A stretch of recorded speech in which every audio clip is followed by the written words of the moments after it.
Hello दोस्तों, आप लोगों का स्वागत है हमारे चैनल स्टोरी बाय डी के एफएम पर। दोस्तों, अगर हमारे चैनल पर नए हो तो सब्सक्राइब कर लो हमारे चैनल स्टोरी बाय डी के एफएम को, क्योंकि स्पिरिट वर्ल्ड और सुपर योद्धा ध्रुव रिटर्न हमारे ही चैनल पर सबसे पहले आता है।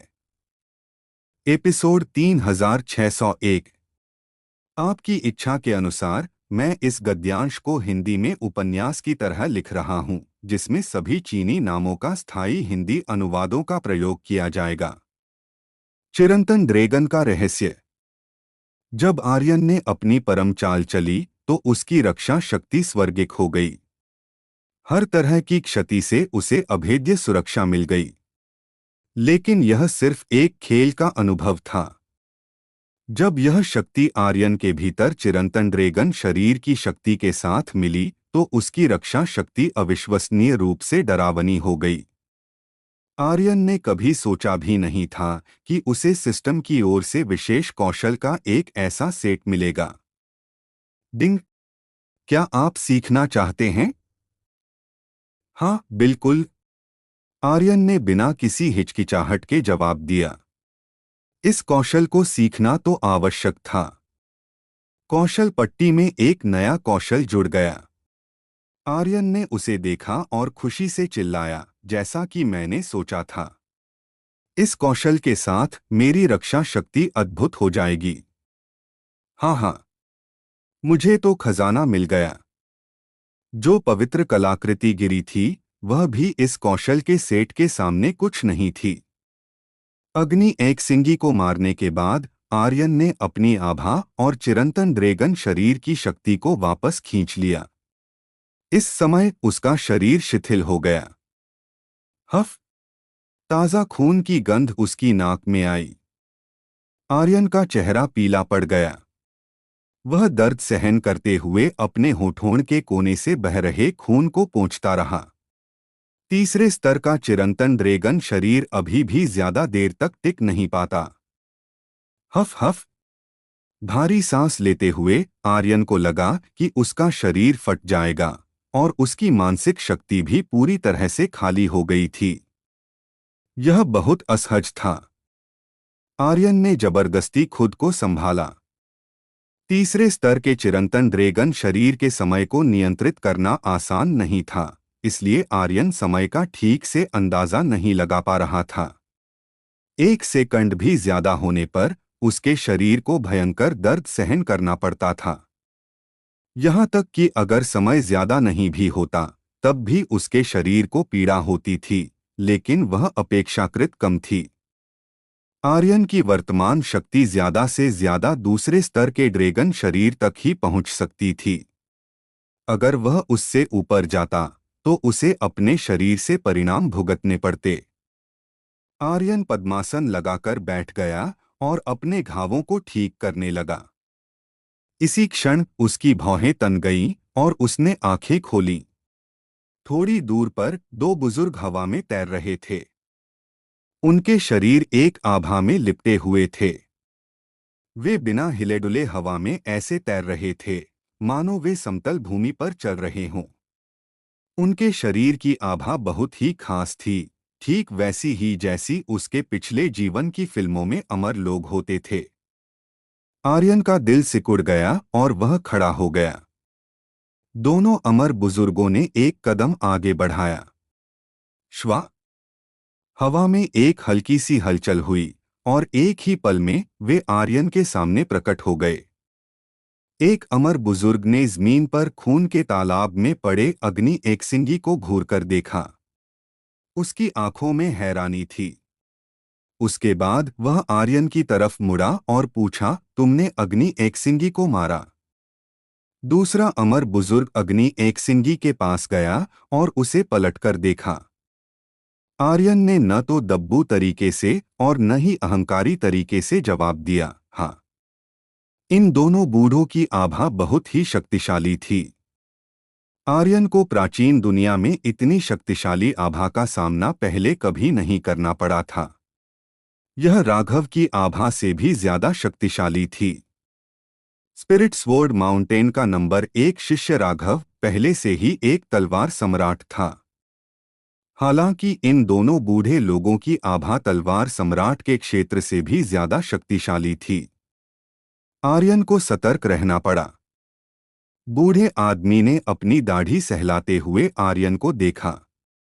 उसकी आंखों में उत्साह की एक झलक थी और उसने कहा, तुम्हारी खेती मजबूत नहीं है। इस अग्नि एकसिंगी की खेती कम से कम पूज्य तलवारबाज के चरम पर है। क्या तुम उसे मार सकते हो? शक्ति में अंतर बहुत बड़ा था। यह तो बस असंभव था। आर्यन ने कहा, शायद मेरी किस्मत अच्छी थी। किस्मत? बूढ़ा आदमी मुस्कुराया और बोला, इस दुनिया में किस्मत जैसी कोई चीज नहीं होती। तुम एक प्राचीन क्षमता उपयोग करता हो, है ना? तुम्हारा कौशल क्या है? जब वे पहाड़ में प्रवेश कर रहे थे तो उन्होंने एक बहुत शक्तिशाली ऊर्जा महसूस की थी। पहले तो उन्हें लगा कि यह कोई विशेषज्ञ है, लेकिन जब उन्होंने आर्यन को देखा तो वे हैरान रह गए। जब उन्हें पता चला कि आर्यन केवल एक तलवारबाज है तो वे और भी ज्यादा हैरान हुए। आर्यन ने कहा, मुझे नहीं पता। तुम नहीं जानते? बूढ़े आदमी ने भौहें चढ़ाई। तुम प्राचीन उग्र दल के शिष्य हो, है ना? तुमने आंतरिक दल के चयन में भाग नहीं लिया। आर्यन ने कहा, नहीं, आंतरिक दल के वरिष्ठ भाइयों और बुजुर्गों ने मुझे अपना कौशल दिखाने नहीं दिया।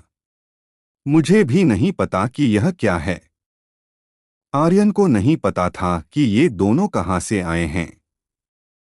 बहुत सी बातें वह नहीं कह सकता था। वह केवल सावधानी से उनसे निपट सकता था। यह अजीब है।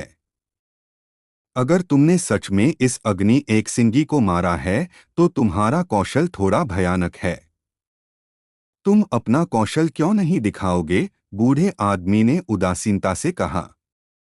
दूसरा बूढ़ा आदमी खड़ा हो गया। उसने आर्यन को देखा और उदासीनता से कहा, बच्चे, इस अग्नि एकसिंगी के शरीर पर अग्नि तत्व कहाँ है? उसने अभी अभी जांच की थी और अग्नि एकसिंगी के शरीर पर जलते हुए अग्नि तत्व की आभा थी, लेकिन उसके शरीर में छिपा हुआ अग्नि तत्व गायब हो गया था। आर्यन ने अनभिज्ञ होने का नाटक किया और कहा, अग्नि तत्व? अग्नि तत्व क्या है? मैंने उसे नहीं देखा। बूढ़े आदमी की आंखें शातिर हो गईं और तुरंत ठंडी हो गईं। उसने कहा, अगर मैं तुम्हारी जगह होता तो मैं ईमानदारी से अग्नि तत्व बाहर निकाल देता। इस तरह मैं अपनी जान बचा पाता। भाई डोंग, यह सिर्फ एक अग्नि तत्व नहीं है। क्या तुम इसे ज्यादा गंभीरता से नहीं ले रहे हो? बूढ़े आदमी ने डोंग तियानकुई को देखते हुए आर्यन के लिए बोला। उसे आर्यन में बहुत रुचि थी। एक तलवारबाज के लिए अग्नि एकसिंगी को मारना पूरी तरह से असंभव लग रहा था, लेकिन आर्यन के अलावा गुफा में कोई और नहीं था। इस अग्नि एकसिंगी को आर्यन ने ही मारा था। हालांकि आर्यन ने कहा कि यह किस्मत थी, लेकिन इस दुनिया में किस्मत जैसी कोई चीज नहीं थी, केवल ताकत थी। डोंग तियानकुई की आंखें अभी भी ठंडी थीं क्योंकि उसने कहा, कनिष्ठ भाई फेंग, तुम नहीं जानते कि यह अग्नि तत्व थोड़ा खास है। मैंने अभी अभी महसूस किया कि यह अग्नि तत्व एक साधारण अग्नि तत्व नहीं है। यह एक प्रथम श्रेणी का अग्नि तत्व होना चाहिए, और वह भी एक शीर्ष श्रेणी का। इस अग्नि तत्व को विकसित करने के लिए अग्नि एकसिंगी ने कम से कम 2000 साल तक साधना की है। इतना ही नहीं, इस अग्नि तत्व ने भूमिगत ज्वाला नस के सार को अवशोषित किया है और इसमें एक शक्तिशाली अग्निगुण ऊर्जा है। पहले उसे लगा कि यह एक साधारण अग्नि तत्व है और वह केवल अपने शिष्य के लिए इसे लेने आया था। हालांकि सावधानीपूर्वक निरीक्षण के बाद उसने पाया कि यह अग्नि तत्व साधारण नहीं था। उसकी वर्तमान खेती के लिए यह एक संत श्रेणी का था। इस अग्नि तत्व के महत्व की कल्पना की जा सकती थी। फेंग वानपेंग हैरान था। उसने आर्यन की तरफ देखा और कहा, क्या अग्नि एक्सिंगी की मौत के साथ यह गायब हो गया होगा? डोंग तियानकुई ने तुरंत कहा, असंभव। इस तरह का अग्नि तत्व एक स्वर्ग और पृथ्वी की आध्यात्मिक निधि है। अपने मेजबान की मृत्यु के कारण इसका गायब होना असंभव है। यह शरीर में ही रहेगा। अग्नि एक्सिंगी के शरीर में कोई अग्नि तत्व नहीं है। तो डोंग तियानकुई ने आर्यन की तरफ देखा और कहा, बच्चे, इसे सौंप देना ही बेहतर है। अग्नि तत्व सौंप दो। मैं बाहरी दल के बुजुर्ग को तुम्हारी देखभाल करने दूंगा और तुम्हें और अधिक खेती संसाधन दूंगा। और तुम एक अग्नि साधक नहीं हो। यह अग्नि तत्व तुम्हारे लिए किसी काम का नहीं है। इसे सौंप दो। यह तुम्हारे और मेरे दोनों के लिए अच्छा होगा। डोंग तियानकुई ने आर्यन को घूरा। अभी अभी आर्यन ने स्वीकार किया कि उसने अग्नि एक्सिंगी को मारा था।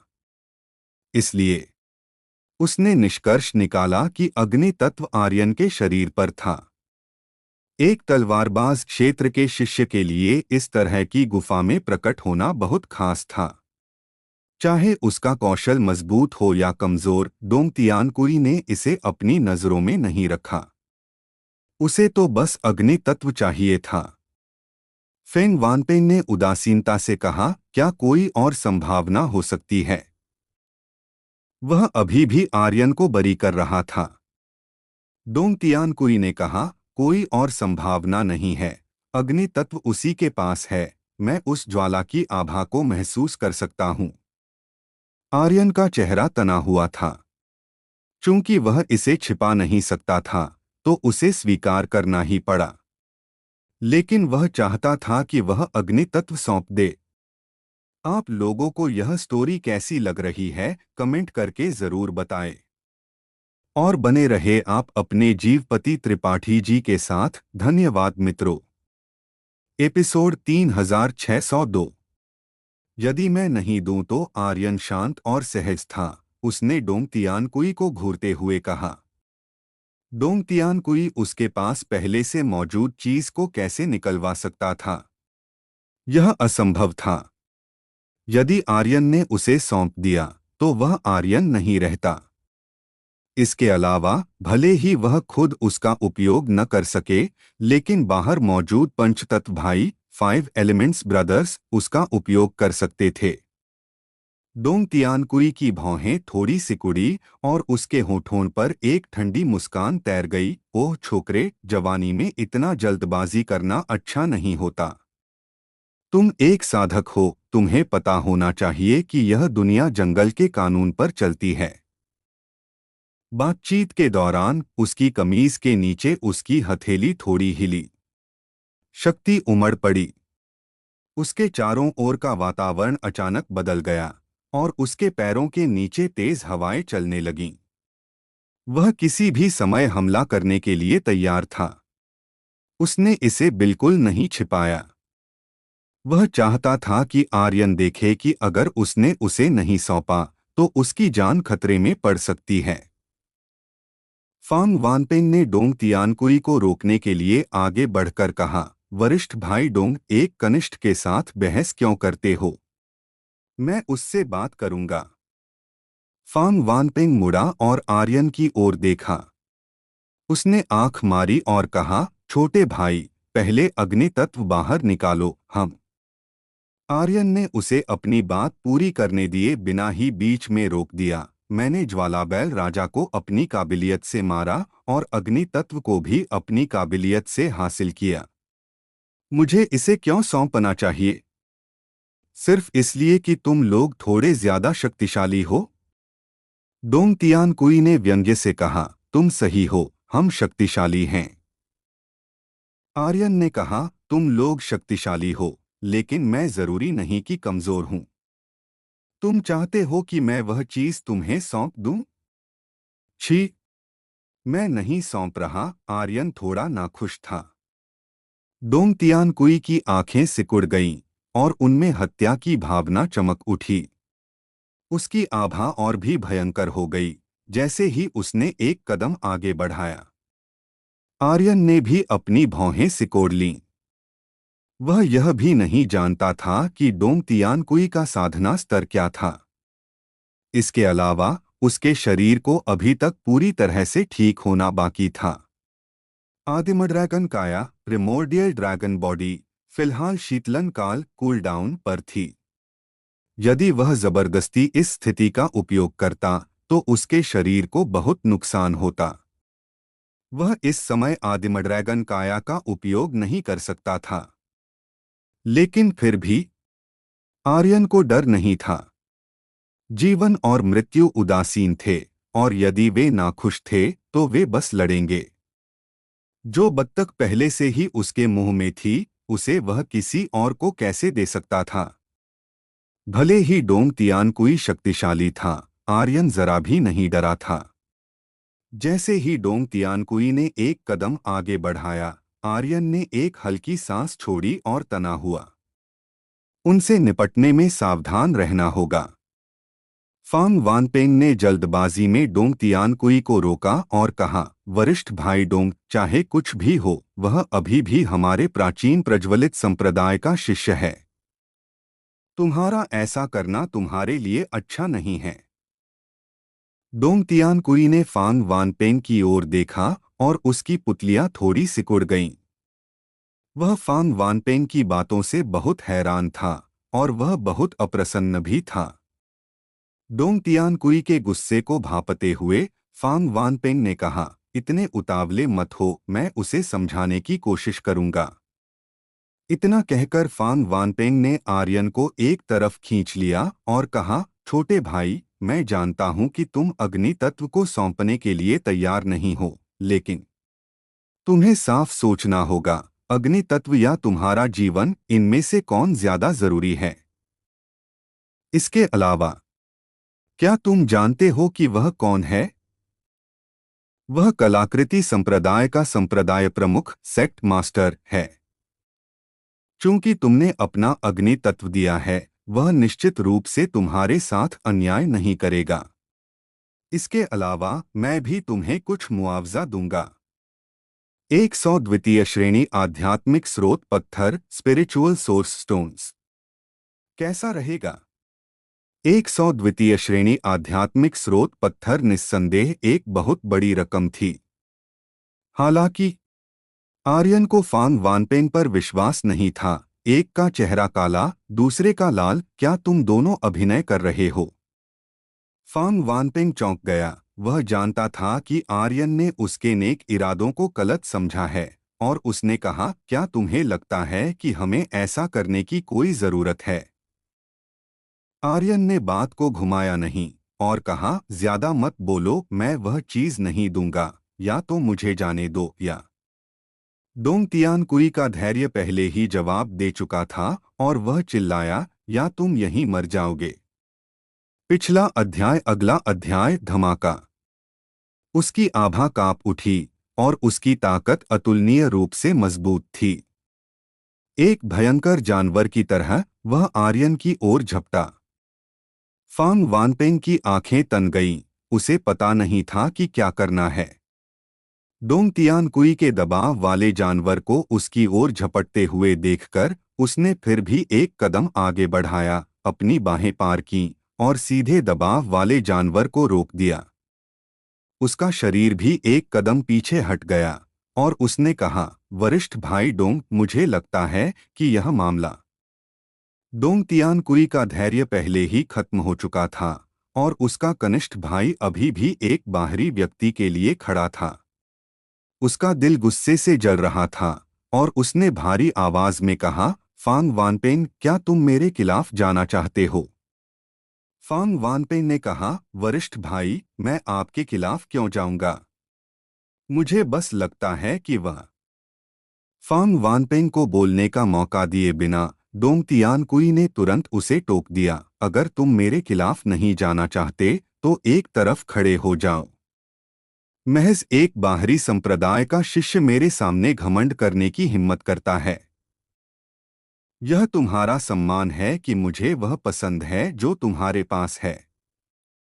तुम्हें पता नहीं है कि तुम्हारे लिए क्या अच्छा है। तुम्हारे जैसे एक चींटी जैसे बाहरी संप्रदाय के शिष्य को मारने की कोई परवाह नहीं करेगा।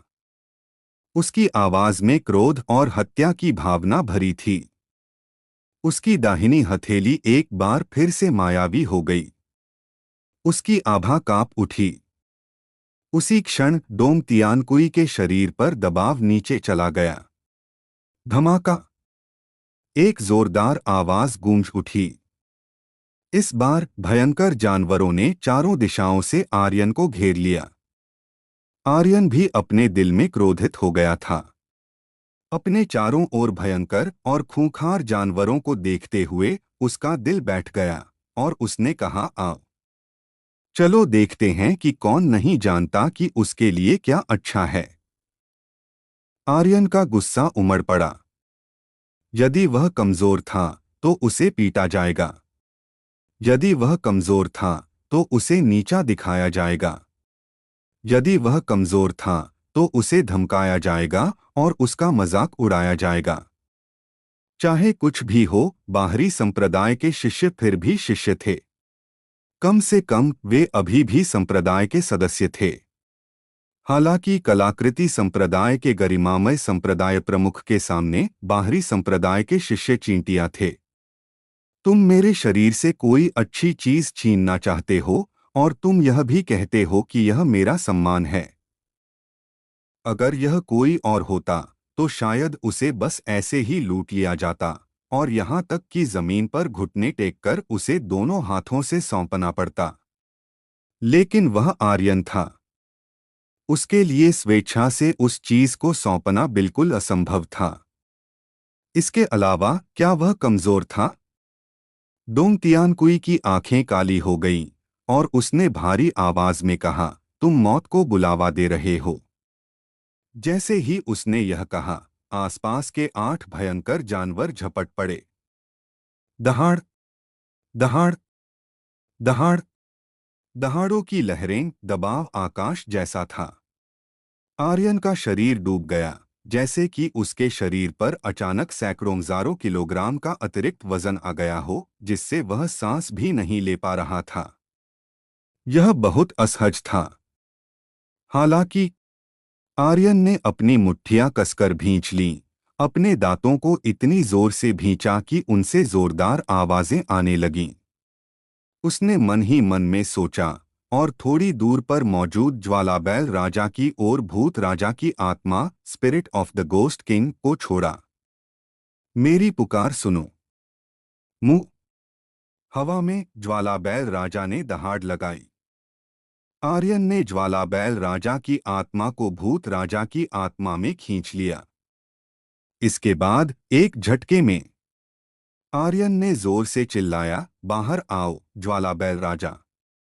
दहाड़! ज्वालाबैल राजा को बुला लिया गया।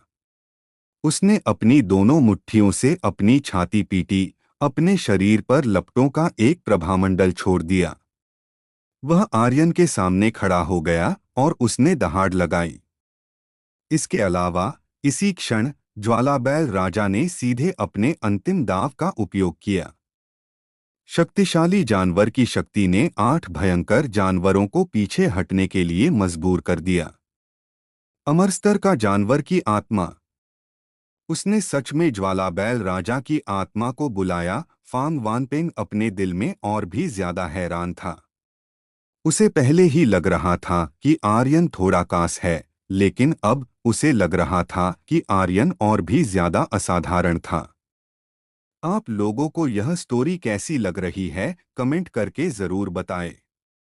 और बने रहे आप अपने जीवपति त्रिपाठी जी के साथ। धन्यवाद मित्रों। एपिसोड 3603। भाइयों और बहनों, जैसा कि आपने अनुरोध किया है, मैंने सभी चीनी नामों और शब्दों का हिंदी में अनुवाद किया है और उन्हें स्थायी रूप से सहेज लिया है। अब मैं इस अंश को एक उपन्यास की शैली में हिंदी में प्रस्तुत कर रहा हूं। अग्नि परीक्षा। आर्यन ने जब अपनी शक्ति से अग्नि एकसिंगी को बुलाकर डोंग तियानकुई के दबाव वाले दैत्यों को पीछे धकेला, तो डोंग तियानकुई का गुस्सा और भड़क उठा। वह तो पहले से ही परेशान था, पर अब वह सचमुच आग बबूला हो गया था। पलक झपकते ही हवा न होते हुए भी उसके वस्त्र फड़फड़ाने लगे और चारों ओर धमाकों की गूंज सुनाई देने लगी। उसकी आभा सुप्रीम फोर्स में बदल गई।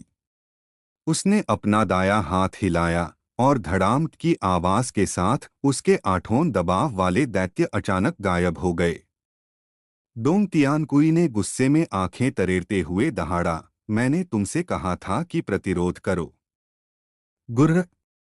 गायब हो चुके आठों दैत्य अचानक बदल गए और 8 विशाल दानवों में परिवर्तित हो गए, जो आर्यन के सामने ऐसे खड़े थे मानो वे असली हों। उन्होंने अपनी मुट्ठियां भींच लीं। कटाक कटाक। आठों दानवों ने अपनी मुट्ठियां भींची और ऊपर से नीचे की ओर देखा, फिर वे कुल्हाड़ी की तरह आर्यन पर टूट पड़े।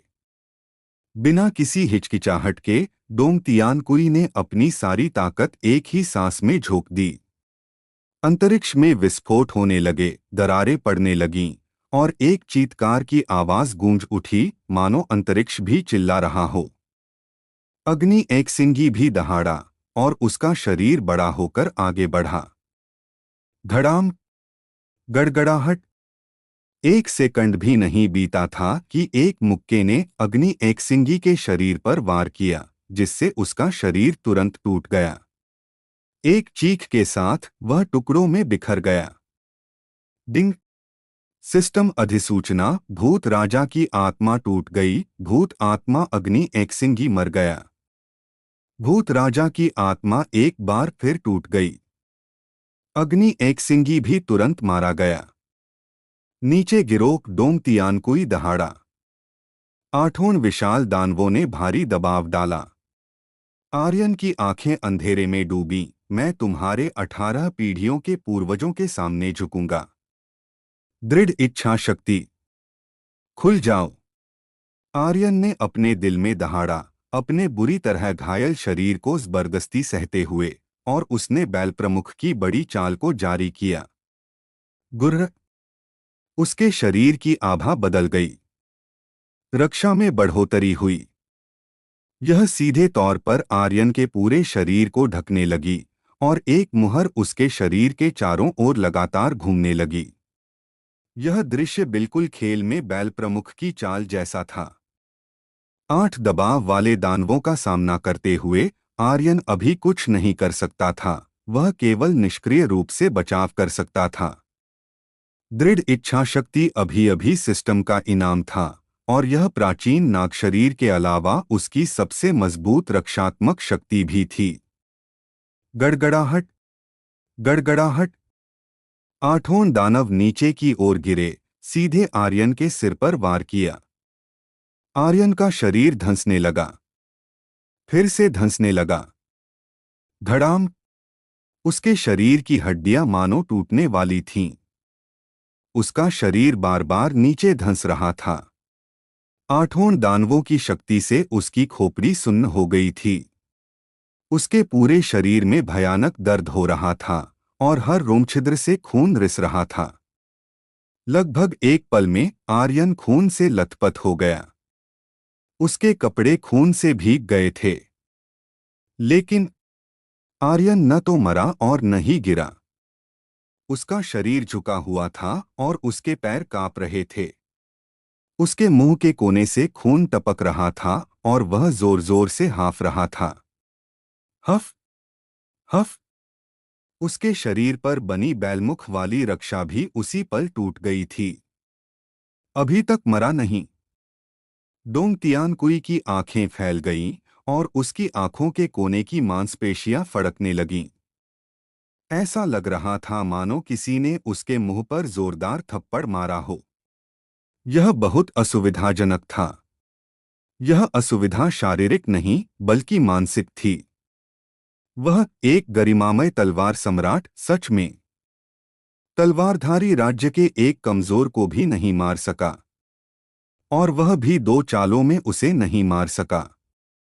हालांकि ये 2 चालें उसकी सबसे शक्तिशाली चालें नहीं थीं, लेकिन उसके लिए 2 चालों में किसी को न मार पाना पहले ही बहुत बड़ी बेइज्जती थी। उसके लिए यह एक अपमान था। यहाँ तक कि उसकी सांसें भी बदल गई थीं। उसकी नाक की पुतलियां साफ तौर पर ज्वाला के रंग में बदल गई थीं। वह एक अग्निसाधक था। आग ही उसकी असली ताकत थी। वह इस बात से भड़क गया था कि वह 2 चालों में आर्यन को नहीं मार सका। अग्नि ऊर्जा उमड़ पड़ी और उसके वस्त्र जलकर लाल हो गए, मानो उसके कपड़े जल रहे हों। सच्चा गुस्सा। यह देखकर फैंग वानपेंग की भौहें तन गईं। तभी उसे याद आया कि आर्यन ने डोंग तियानकुई के हमले को रोक दिया था। उसके दिल का झटका एक विशाल लहर जैसा था जो आकाश को पलट सकता था। तलवारधारी राज्य का एक योद्धा तलवार सम्राट के हमले को सचमुच रोक सकता था। अगर उसने इसे अपनी आंखों से न देखा होता तो कौन विश्वास करता।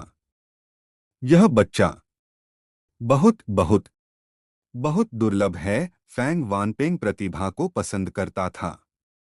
उसे कभी कोई उपयुक्त शिष्य नहीं मिला था। प्राचीन भयंकर दल में ऐसे भयानक प्रतिभा को चुनने की उसकी बारी नहीं थी। इसके अलावा वह अकेले रहना पसंद करता था। वह भीतरी दल में एक ढीले ढाले साधक जैसा था, जिसने उसके लिए एक उपयुक्त शिष्य ढूंढना और भी मुश्किल बना दिया था। उसे प्राचीन भयंकर दल में एक हाशिए का व्यक्ति माना जाता था। आर्यन को देखकर उसके दिल में पैसे के लिए एक शिष्य को लेने की इच्छा पहले ही बढ़ चुकी थी। अभी अभी जब उसने डोंग तियानकुई के 8 विशाल कुचलने वाले वारों को रोका तो उसका दिल और भी हैरान रह गया। वह तो आर्यन को अपना शिष्य बनाना चाहता था।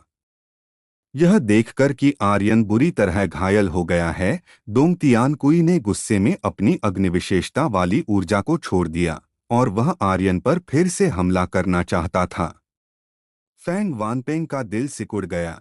मैं उसे मरने नहीं दे सकता। फिर एक कदम के साथ वह एक बार फिर आर्यन के सामने खड़ा हो गया और बोला, ज्येष्ठ भाई डोंग, अगर कुछ बात करनी है तो क्या आप मुझे, फैंग वानपेंग, कुछ मान दे सकते हैं? डोंग तियानकुई पहले से ही गुस्से में था। उसने फैंग वानपेंग की बिल्कुल परवाह नहीं की और एक भारी आवाज में कहा, चले जाओ। अगर मैंने आज इस कमीने को अपंग नहीं किया तो मैं डोंग तियानकुई नहीं रहूंगा। वह अपनी मारने की इच्छा को कैसे जाने दे सकता था। उसी समय धड़ाम, उसके शरीर पर लगी आग में विस्फोट हुआ और एक पल में पूरी गुफा सूरज की तरह हो गई। तापमान बढ़ गया। आर्यन का पूरा शरीर खून से लथपथ था, खौल रहा था और लगातार सफेद धुआं निकल रहा था। उसका शरीर और भी ज्यादा कांपने लगा। लेकिन आर्यन की आंखें अंधेरे में डूबीं और उसने एक भारी स्वर में कहा, आओ, मैं तुमसे डरता हूं। वह कभी नहीं डरा था। अगर उसने अग्नि एक सिंगी से निपटने के लिए प्राचीन नाग शरीर के तीसरे स्तर की शक्ति का उपयोग न किया होता तो आर्यन एक सेकंड के लिए भी इसे सहन नहीं कर पाता और वह तुरंत विस्फोट कर जाता। लेकिन उसका शरीर गंभीर रूप से घायल हो गया था और वह नाग शरीर के तीसरे स्तर की शक्ति को सक्रिय भी नहीं कर सकता था। तीसरे स्तर को भूल जाओ, वह पहले स्तर को भी नहीं खोल सकता था। आर्यन ने अपने दांत भींच लिए और डटा रहा।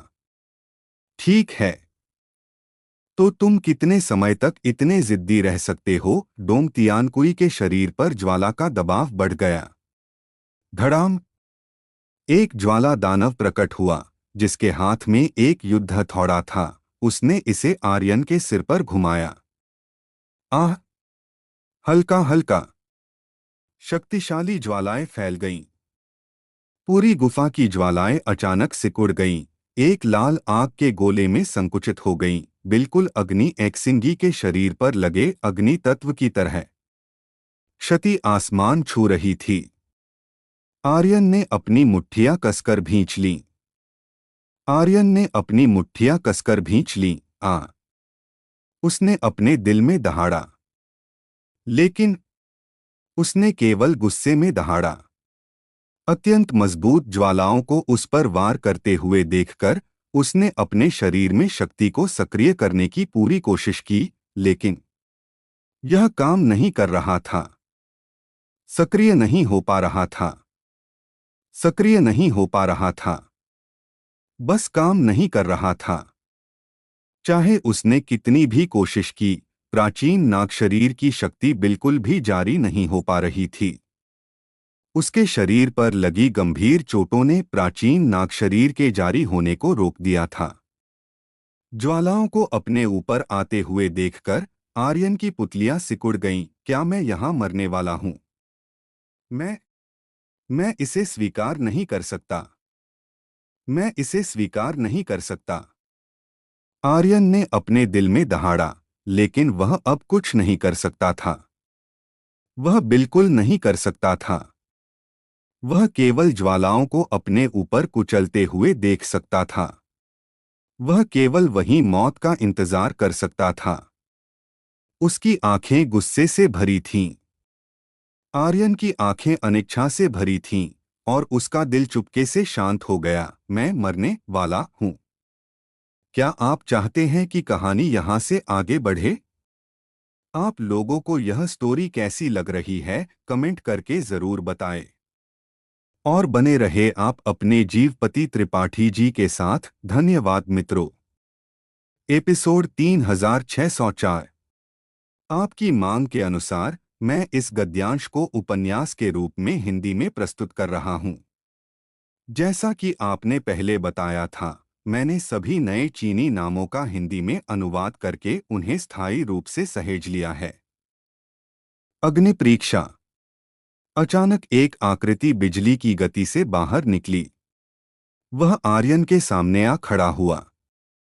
उसने अपनी बाहें फैला दीं और उसके शरीर से एक गहरा हरा रंग का ऊर्जा का प्रवाह हुआ। यह ऊर्जा एक क्रॉस के आकार की ढाल बनकर आर्यन के सामने खड़ी हो गई। धड़ाम, धड़ाम, धड़ाम। गुफा के अंदर भयानक गर्जना गूंज रही थी, जिससे गुफा की दीवारों में दरारें पड़ रही थीं और बड़े-बड़े पत्थर नीचे लुढ़क रहे थे। 10,000 मील के दायरे में मौजूद पहाड़ कांप रहे थे। घाटी के दानवपशु भी इस शोर से दहाड़ रहे थे। गुफा के बाहर पंचतत्व बंधु बेहद चिंतित थे। अब क्या होगा? अंदर मालिक का क्या हाल होगा? हम बस ऐसे ही इंतजार नहीं कर सकते। हमें कुछ करना होगा, है ना? हम नहीं, जब से हमने प्राचीन क्रूर पंथ में प्रवेश किया है, किसी ने भी हमारे साथ इतना अच्छा व्यवहार नहीं किया। जब हम मान चुके हैं कि वह हमारा मालिक है, तो हम उसे अकेले खतरे में कैसे छोड़ सकते हैं? सब कुछ भूल जाओ। चाहे कुछ भी हो, हमें अंदर जाना ही होगा। मर भी गए तो क्या? पंचतत्व बंधु सभी युवा और जोशीले थे। वे मानते थे कि आर्यन उनका मालिक था। गुफा के अंदर से आ रही भयानक ध्वनियों को सुनकर वे शांत नहीं रह सके। पांचों ने एक दूसरे की ओर देखा और सिर हिलाकर दृढ़ निश्चय किया। चार भाई तेजी से गुफा के अंदर चले गए। वे अंदर चले गए। जैसा कि हूली हुओ और अन्य लोगों ने बताया, आर्यन अग्नि बैल गुफा की रक्षा कर रहा है। क्या हमें भी? दो अधेड़ उम्र के लोगों की आंखें ठंडी थीं और उनके शरीर से एक खूनी आभा निकल रही थी। वे चुपके से अंधेरे में पंचतत्व बंधु को देख रहे थे। जैसे ही उन्होंने पंचतत्व बंधु को गुफा में जाते देखा, उन्हें यकीन हो गया कि आर्यन अंदर ही था। अब उन्हें यह सोचना था कि उन्हें अंदर जाना चाहिए या नहीं। आखिर वे एक मिशन पर आए थे। थोड़ा और इंतजार करो। अग्नि बैल गुफा में कुछ तो अजीब है। इस गुफा का केवल एक ही निकास है। अगर हम यहां पहरा देते हैं, तो वे केवल यहीं से बाहर आ सकते हैं। सबसे अच्छा होगा अगर आर्यन जिंदा हो। अगर वह बाहर नहीं आता है, तो वह अंदर मर चुका होगा और हमारा मिशन पूरा हो जाएगा, दूसरे आदमी ने उदासीनता से कहा। अब उन्हें केवल खरगोश का इंतजार करना था। गुफा में ऐसी भयानक गर्जना के साथ अंदर एक भयंकर लड़ाई चल रही होगी। अंदर कुछ भी हो, उन्हें बस यही इंतजार करना था। कहावत है, टिड्डा टिड्डी को पकड़ता है और उसे पता नहीं होता कि पीछे शिकारी है। वे शिकारी थे। जहां तक पंचतत्व बंधु की बात थी, जो अभी अभी अंदर गए थे, वे उनकी नजर में बेकार थे। वे केवल 4 बेकार लोग थे, जिनसे उन्हें कोई खतरा नहीं था। गुफा के अंदर आर्यन की आंखें आश्चर्य से जम गईं। सामने फांग वानपेंग को देखकर वह हैरान था। तुम? वह सोच रहा था कि फांग वानपेंग डोंग तियानकुई के साथ मिला हुआ है, लेकिन अब ऐसा नहीं लग रहा था। फांग वानपेंग थोड़ा तनाव में दिख रहा था। उसने जो विशाल क्रॉस ढाल बनाई थी, उसमें दरारें पड़ रही थीं। वह अग्नि हथौड़े के हमले का सामना नहीं कर पा रही थी। आर्यन की हैरान अभिव्यक्ति को देखकर उसने धीमी आवाज में कहा, आर्यन, तुम भाग क्यों नहीं रहे? आर्यन को झटका लगा। डोंग तियानकुई ने भारी आवाज में कहा, फांग वानपेंग, क्या तुम सच में मेरे खिलाफ जाना चाहते हो? उसे उम्मीद नहीं थी कि फांग वानपेंग सच में कुछ करेगा। इतना ही नहीं, बल्कि उसने ज्वाला दानव के हथौड़े को भी रोक दिया था। उसके दिल में गुस्सा और भी भड़क गया। फांग वानपेंग ने कहा, ज्येष्ठ भ्राता, मैं बस नहीं चाहता कि वह मरे। कृपया उदार बने और उसे जाने दें। नहीं, आज उसे मरना ही होगा। जैसे ही वह बोला, डोंग तियानकुई की आंखें लाल हो चुकी थीं। वह किसी भी कीमत पर आर्यन को नहीं जाने देगा। चाहे कुछ भी हो जाए, वह आर्यन को मार डालेगा। नहीं तो यह उसके लिए एक बहुत बड़ी अपमान की बात होगी। फांग वानपेंग ने कहा, ज्येष्ठ भ्राता, क्या आपको उसे मारना ही है? डोंग तियानकुई ने कहा, मुझे मारना ही होगा। फांग वानपेंग की आंखें उदास हो गईं। उसने कहा, तो फिर मुझे आपको नाराज करना पड़ेगा। उसके शरीर से आभा निकली और विशाल क्रॉस ढाल में से शक्ति का विस्फोट हुआ, जिससे ज्वाला दानव का हथौड़ा दूर छिटक गया। फांग वानपेंग ने एक हाथ से आर्यन को पकड़ा, उसे अपनी पीठ के पीछे छिपाते हुए भारी आवाज में कहा, भागने का मौका तलाशो, जल्दी। डोंग तियानकुई की आंखें गुस्से से घूर रही थीं। वह भाग नहीं सकता। अगर तुमने मुझे रोकने की हिम्मत की, तो तुम भी मरोगे। धड़ाम! लपटें उठीं और ज्वाला दानव के शरीर पर विशेष मंत्रों की एक श्रृंखला दिखाई दी और उसकी शक्ति फिर से बढ़ गई। फांग वानपेंग डरा नहीं। उसने चुपचाप मंत्र जपे और उसके शरीर पर मौजूद वस्त्र तुरंत गहरा हरा हो गया, जिससे एक चमकीला प्रकाश निकला। वह प्रकाश उसके पूरे शरीर को ढक रहा था। यह एक जादुई ढाल की तरह था। फांग वानपेंग ने धीमी आवाज में कहा, मैं उसे रोके रखूंगा, तुम भागने का मौका तलाशो। आर्यन ने कहा, और आपका क्या होगा? फांग वानपेंग ने हल्की मुस्कान के साथ कहा, चिंता मत करो, हालांकि मैं उससे जीत नहीं सकता, लेकिन मुझमें खुद की रक्षा करने की क्षमता है। जब तुम पंथ में वापस जाओ तो डरो मत। वहां हजारों बाहरी शिष्य हैं, उसके लिए तुम्हें ढूंढना इतना आसान नहीं होगा। जाओ। फांग वानपेंग ने शांत भाव से कहा। उसकी नजरें डोंग तियानकुई की ओर मुड़ गईं और उसकी भौहें फिर से तन गईं। उसकी खेती डोंग तियानकुई से एक स्तर नीचे थी। अगर वह पूरी ताकत लगाता, तो वह ज्यादा से ज्यादा 10 मिनट तक ही टिक पाएगा, उसके बाद वह हार जाएगा। लेकिन चूंकि उसने अपना फैसला ले लिया था, तो वह पीछे नहीं हटेगा। उसने कभी ऐसा कुछ नहीं किया था जिस पर उसे पछतावा हो। अगर वह गलत भी था, तो वह अंत तक गलत रहेगा। आर्यन ने सिर हिलाया और कहा, तो फिर सावधान रहें, मैं जैसे ही आर्यन आगे बोलने वाला था, आलोक सिंह अचानक बोल उठा और कहा, इस अग्नितत्व साधक की खेती मोली साधक से अधिक मजबूत है। अगर दोनों पक्ष पूरी ताकत लगाते हैं तो वह हारने से पहले अधिक से अधिक 8 मिनट तक ही टिक पाएगा। उसे बताओ, अगर वह जीतना चाहता है तो उसे उसके मुख्य शरीर पर हमला करना होगा। उसके मुख्य शरीर की जांघ जांघ उसकी कमजोरी है। जैसे ही हम एक बार हमला करेंगे, उसकी अग्नि मूल ऊर्जा सिकुड़ जाएगी। अगर हम इस समय फिर से हमला करते हैं, अगर हम 3 बार हमला करते हैं, तो हम हार को जीत में बदल सकते हैं। आर्यन थोड़ा चौंक गया और फिर उसने आलोक सिंह के शब्दों को दोहराया, वरिष्ठ, उसकी कमजोरी उसके मुख्य शरीर की जांघ है, उसकी जांघ पर चोटें हैं। जैसे ही हम 3 बार हमला करते हैं, उसकी शक्ति तेजी से सिकुड़ जाएगी और वह अब इसे नहीं छोड़ पाएगा। हाँ। फांग वानपेंग एक पल के लिए चौंक गया। उसने आर्यन की ओर देखा और कहा, ठीक है, मैं याद रखूंगा। डोंग तियानकुई चिल्लाया और ज्वाला दानव के हाथ में हथियार भी बदल गया, एक विशाल खंजर में बदल गया। बिना किसी हिचकिचाहट के उसने सीधे आर्यन पर वार किया।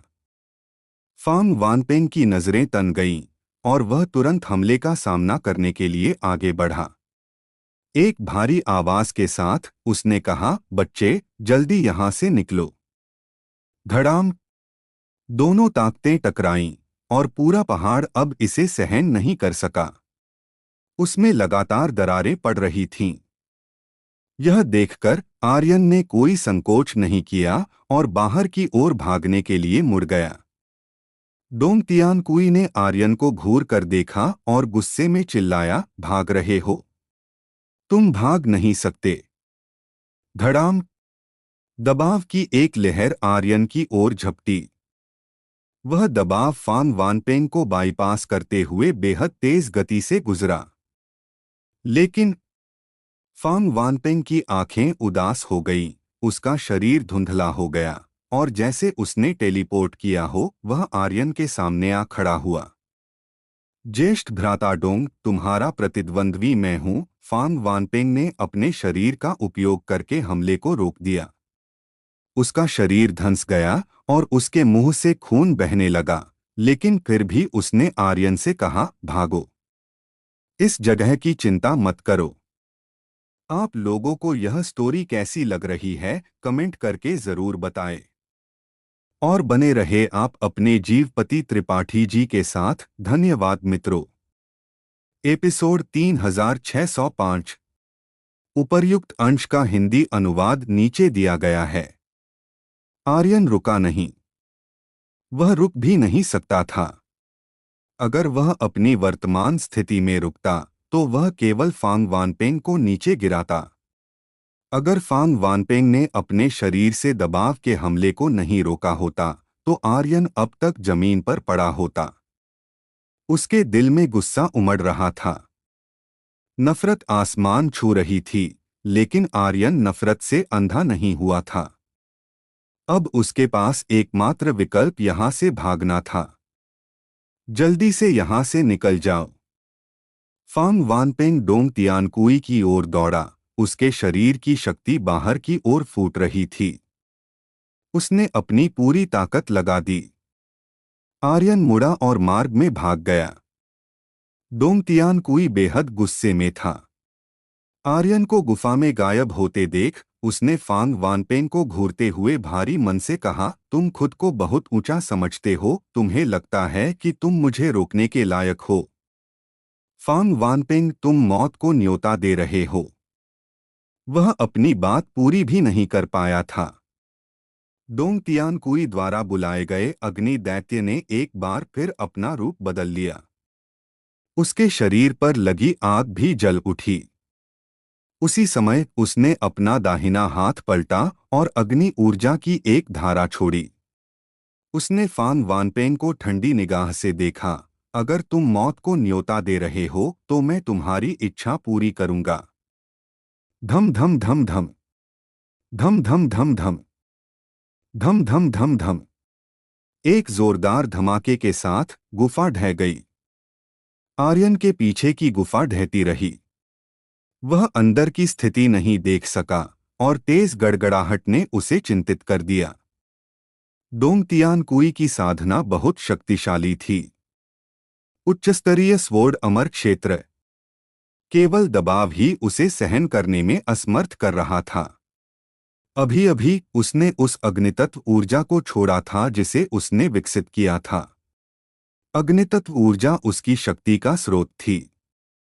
अभी हुए विस्फोट से कोई बता सकता था कि उसने अपनी 10% शक्ति का उपयोग किया था। मुझे आश्चर्य है कि क्या वरिष्ठ इसका सामना कर सकते हैं। आर्यन पूरी ताकत से गुफा से बाहर भागा। उसके पूरे शरीर में दर्द हो रहा था, लेकिन वह रुक नहीं सकता था। वह केवल बाहर भागता रहा। अभी अगर एक चट्टान भी उसे मारती तो उसकी जान जा सकती थी। उसके सिर के ऊपर स्वास्थ्य पट्टी में केवल थोड़ी सी जान बची थी। यह हमले का सामना नहीं कर सकती थी। लॉन्ग कुआम ने थोड़ा कहा, अगर वह तुम्हें याद रखता है तो कोई समस्या नहीं होनी चाहिए। अगर वह तुम्हारी बातों को गंभीरता से नहीं लेता है तो मुझे डर है। उसने जारी नहीं रखा। लॉन्ग कुआम के लिए डोंगतियानकुई की कई कमजोरियां थीं, लेकिन फांग वानपेंग के लिए वह केवल डोंगतियानकुई की जांघ बन सकता था। जैसा कि आर्यन ने कहा था, डोंगतियानकुई की जांघ पर एक छिपा हुआ घाव था। जब तक उसकी जांघ पर हमला किया जाता, डोंगतियानकुई की ताकत जल्दी से खत्म हो जाएगी। अगर उसने लगातार 3 बार हमला किया तो डोंगतियानकुई कम समय में अपनी शक्ति जारी नहीं कर पाएगा। आर्यन ने माथे पर शिकन डाली। मुझे उम्मीद है कि वह मेरी बातों को गंभीरता से लेता है। आर्यन भी चिंतित था। एक तलवारबाज की बातें। इसके अलावा यह एक तलवार सम्राट जैसे शक्तिशाली व्यक्ति से कही गई थी। कौन इसे गंभीरता से लेगा? यहाँ तक कि अगर फांग वानपेंग ने आर्यन को पसंद किया तो भी उसने आर्यन की बातों को दिल से नहीं लिया। जैसा कि कहावत है, मैंने जितने पुल पार किए हैं वे उन सड़कों से कहीं ज्यादा हैं जिन पर तुम चले हो।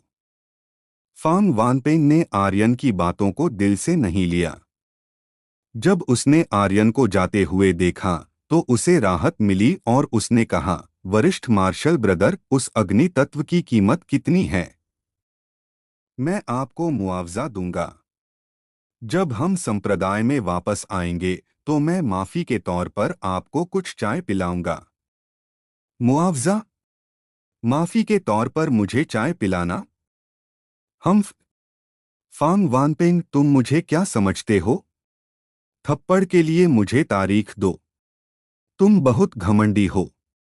तुम खुद को क्या समझते हो? डोंगतियानकुई की आंखों में तिरस्कार भरा था। उसके शरीर से निकलने वाला दबाव लगातार फांग वानपेंग पर हमला कर रहा था। फांग वानपेंग संघर्ष कर रहा था और उसकी सांसें थोड़ी गड़बड़ थीं। उसने कहा, वरिष्ठ मार्शल ब्रदर, वह वास्तव में एक दुर्लभ प्रतिभाशाली है। वह ज्वलंत बैल राजा को मार सकता था और आपके 2 हमलों को रोक सकता था। यह दिखाने के लिए काफी है कि वह प्रतिभाशाली है। ऐसा प्रतिभाशाली व्यक्ति ही है जिसकी प्राचीन भयंकर संप्रदाय को जरूरत है। जैसे ही उसने बात की, फांग वानपेंग की आभा ने जबरदस्ती विरोध किया। उसने डोंगतियानकुई के दबाव को रोका और एक भारी सांस छोड़ी। अगर उसने यह नहीं कहा होता तो बेहतर होता। यह सुनकर डोंगतियानकुई और भी चिढ़ गया। उसने ठंडी मुस्कान के साथ कहा, प्रतिभाशाली? प्रतिभाशाली? तो क्या? इस दुनिया में कभी भी प्रतिभाशाली लोगों की कमी नहीं रही है।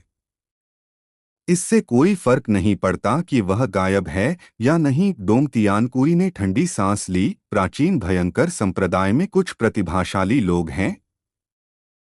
काफी कुछ हैं। लेकिन कुछ प्रतिभाशाली लोग थोड़ी देर बाद गायब क्यों हो जाते हैं? क्योंकि वे एहसान की सराहना करना नहीं जानते। तो क्या अगर वह प्रतिभाशाली है? अगर वह वास्तव में प्रतिभाशाली होता तो उसे घुटनों के बल बैठकर दोनों हाथों से अग्नि तत्व मुझे सौंपना चाहिए था, न कि मेरे सामने घमंडी और निरंकुश होना चाहिए था। मेरे सामने घमंडी और निरंकुश होने वाला वह कौन होता है, और यहाँ तक कि मेरे हमले को भी रोकता है? हम फान वानपेंग और तुमने अपनी आंखों में एक तथाकथित प्रतिभाशाली व्यक्ति के लिए मुझे रोक दिया। क्या तुम्हें लगता है कि तुम अद्भुत हो? तुम खुद को क्या समझते हो? डोंग तियानकुई ने गुस्से में कहा। इस दुनिया में कभी भी प्रतिभाशाली लोगों की कमी नहीं रही थी। हालांकि वे ऐसे लोग थे जो स्थिति को आंकना जानते थे। केवल इस तरह का व्यक्ति ही जीवित रह सकता था। यह भी वास्तविकता थी। डोंग तियानकुई ने उपहास किया। तुम्हें लगता है कि तुम उसकी रक्षा कर सकते हो? तुम्हें लगता है कि तुम उसकी रक्षा कर सकते हो?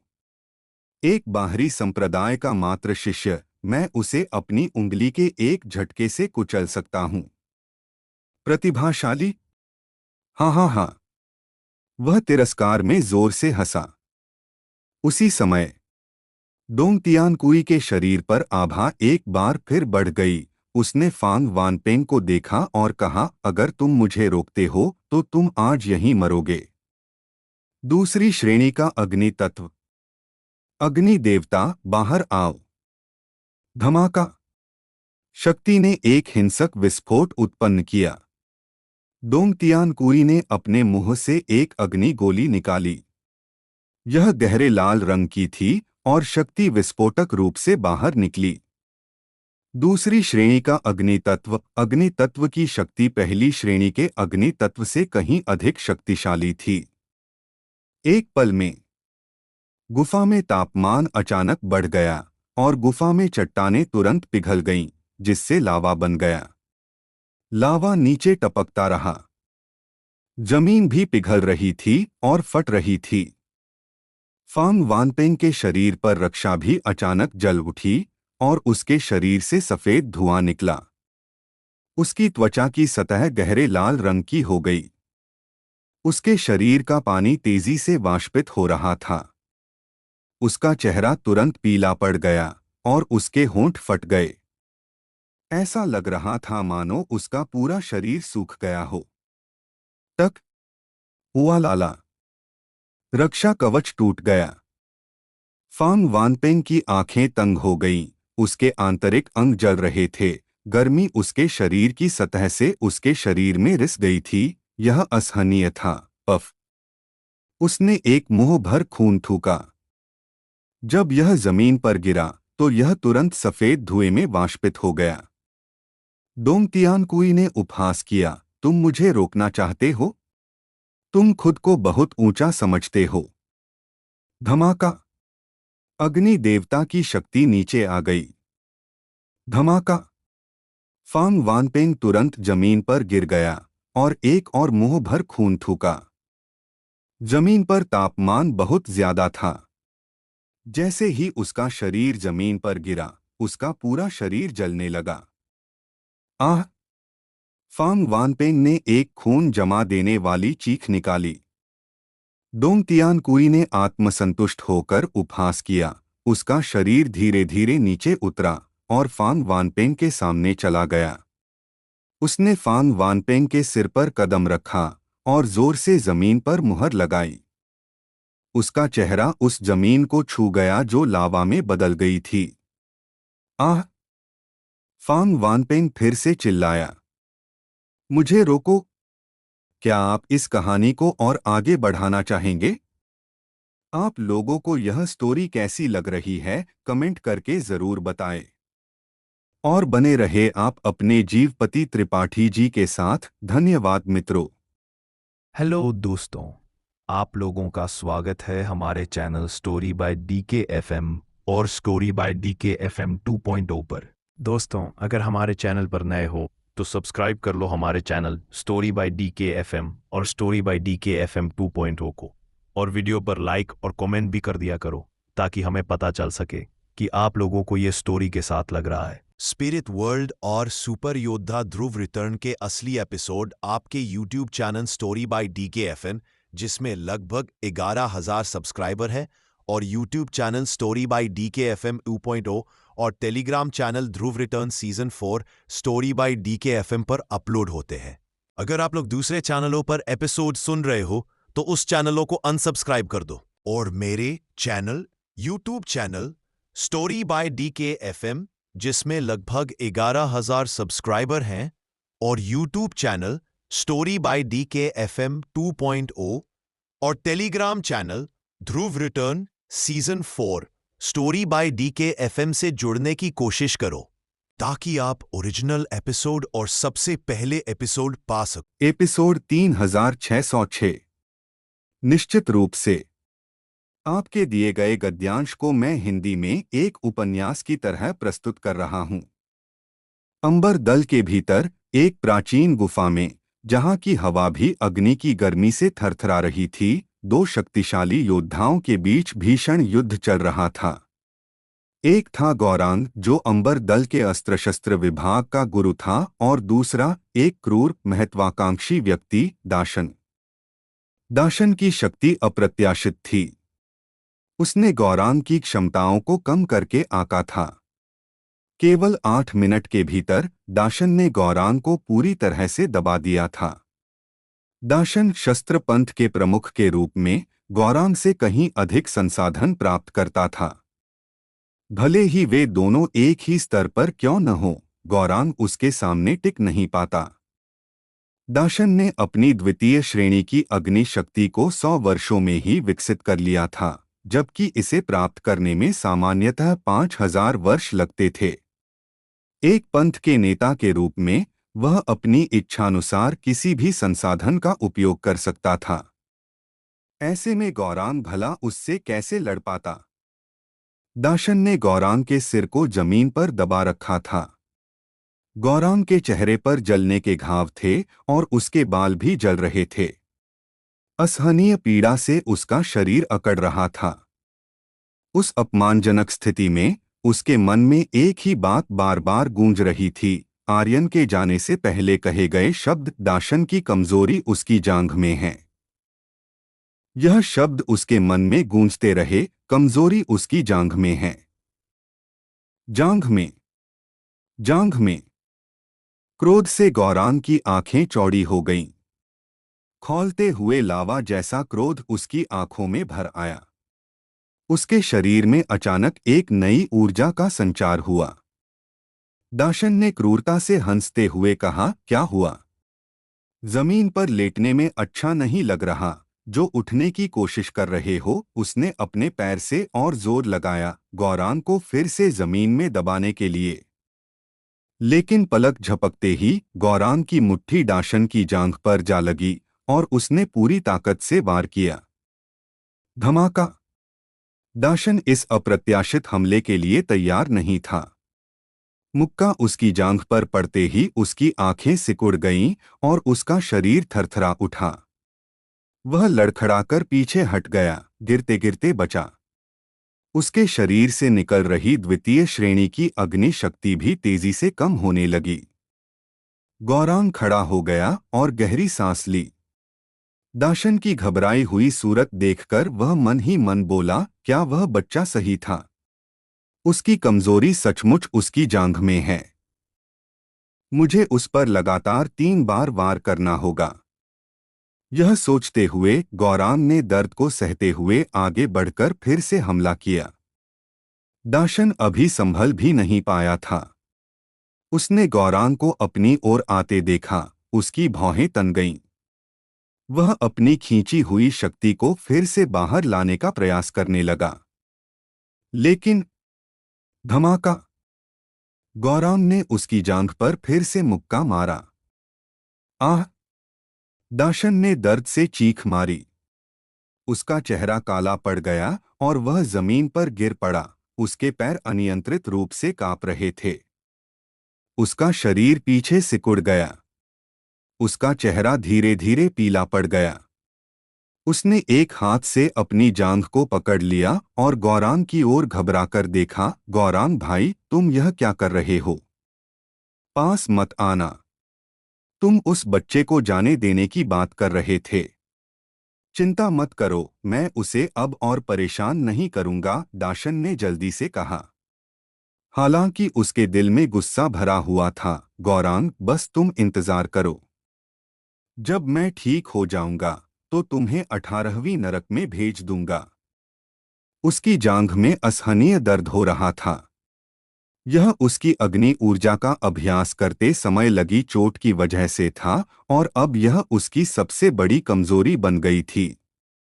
उसे नहीं पता था कि गौरांग को यह कैसे पता चला।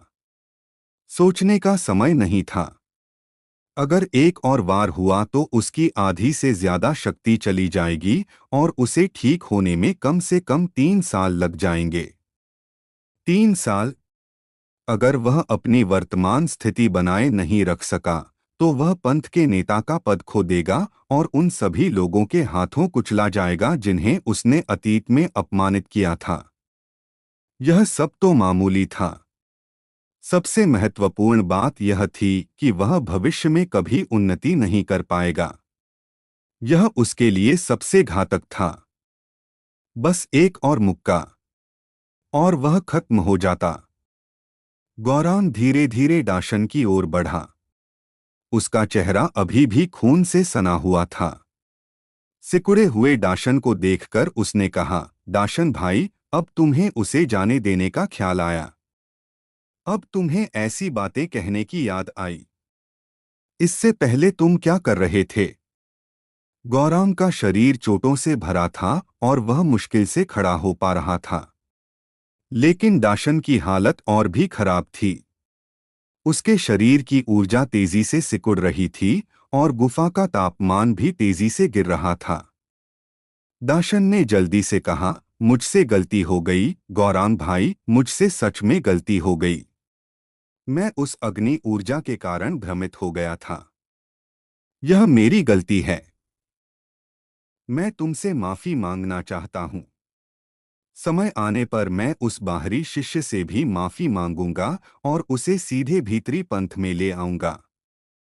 मैं कसम खाता हूँ, मैं ऐसा जरूर करूंगा। दाशन के चेहरे पर गंभीरता थी। वह किसी भी कीमत पर गौरांग को अपनी जांघ पर तीसरी बार वार नहीं करने देना चाहता था। बिल्कुल नहीं। जब तक उसके शरीर के बाहर थोड़ी सी भी शक्ति बची थी, वह ठीक हो सकता था। उसे केवल कुछ समय के लिए आराम की जरूरत थी।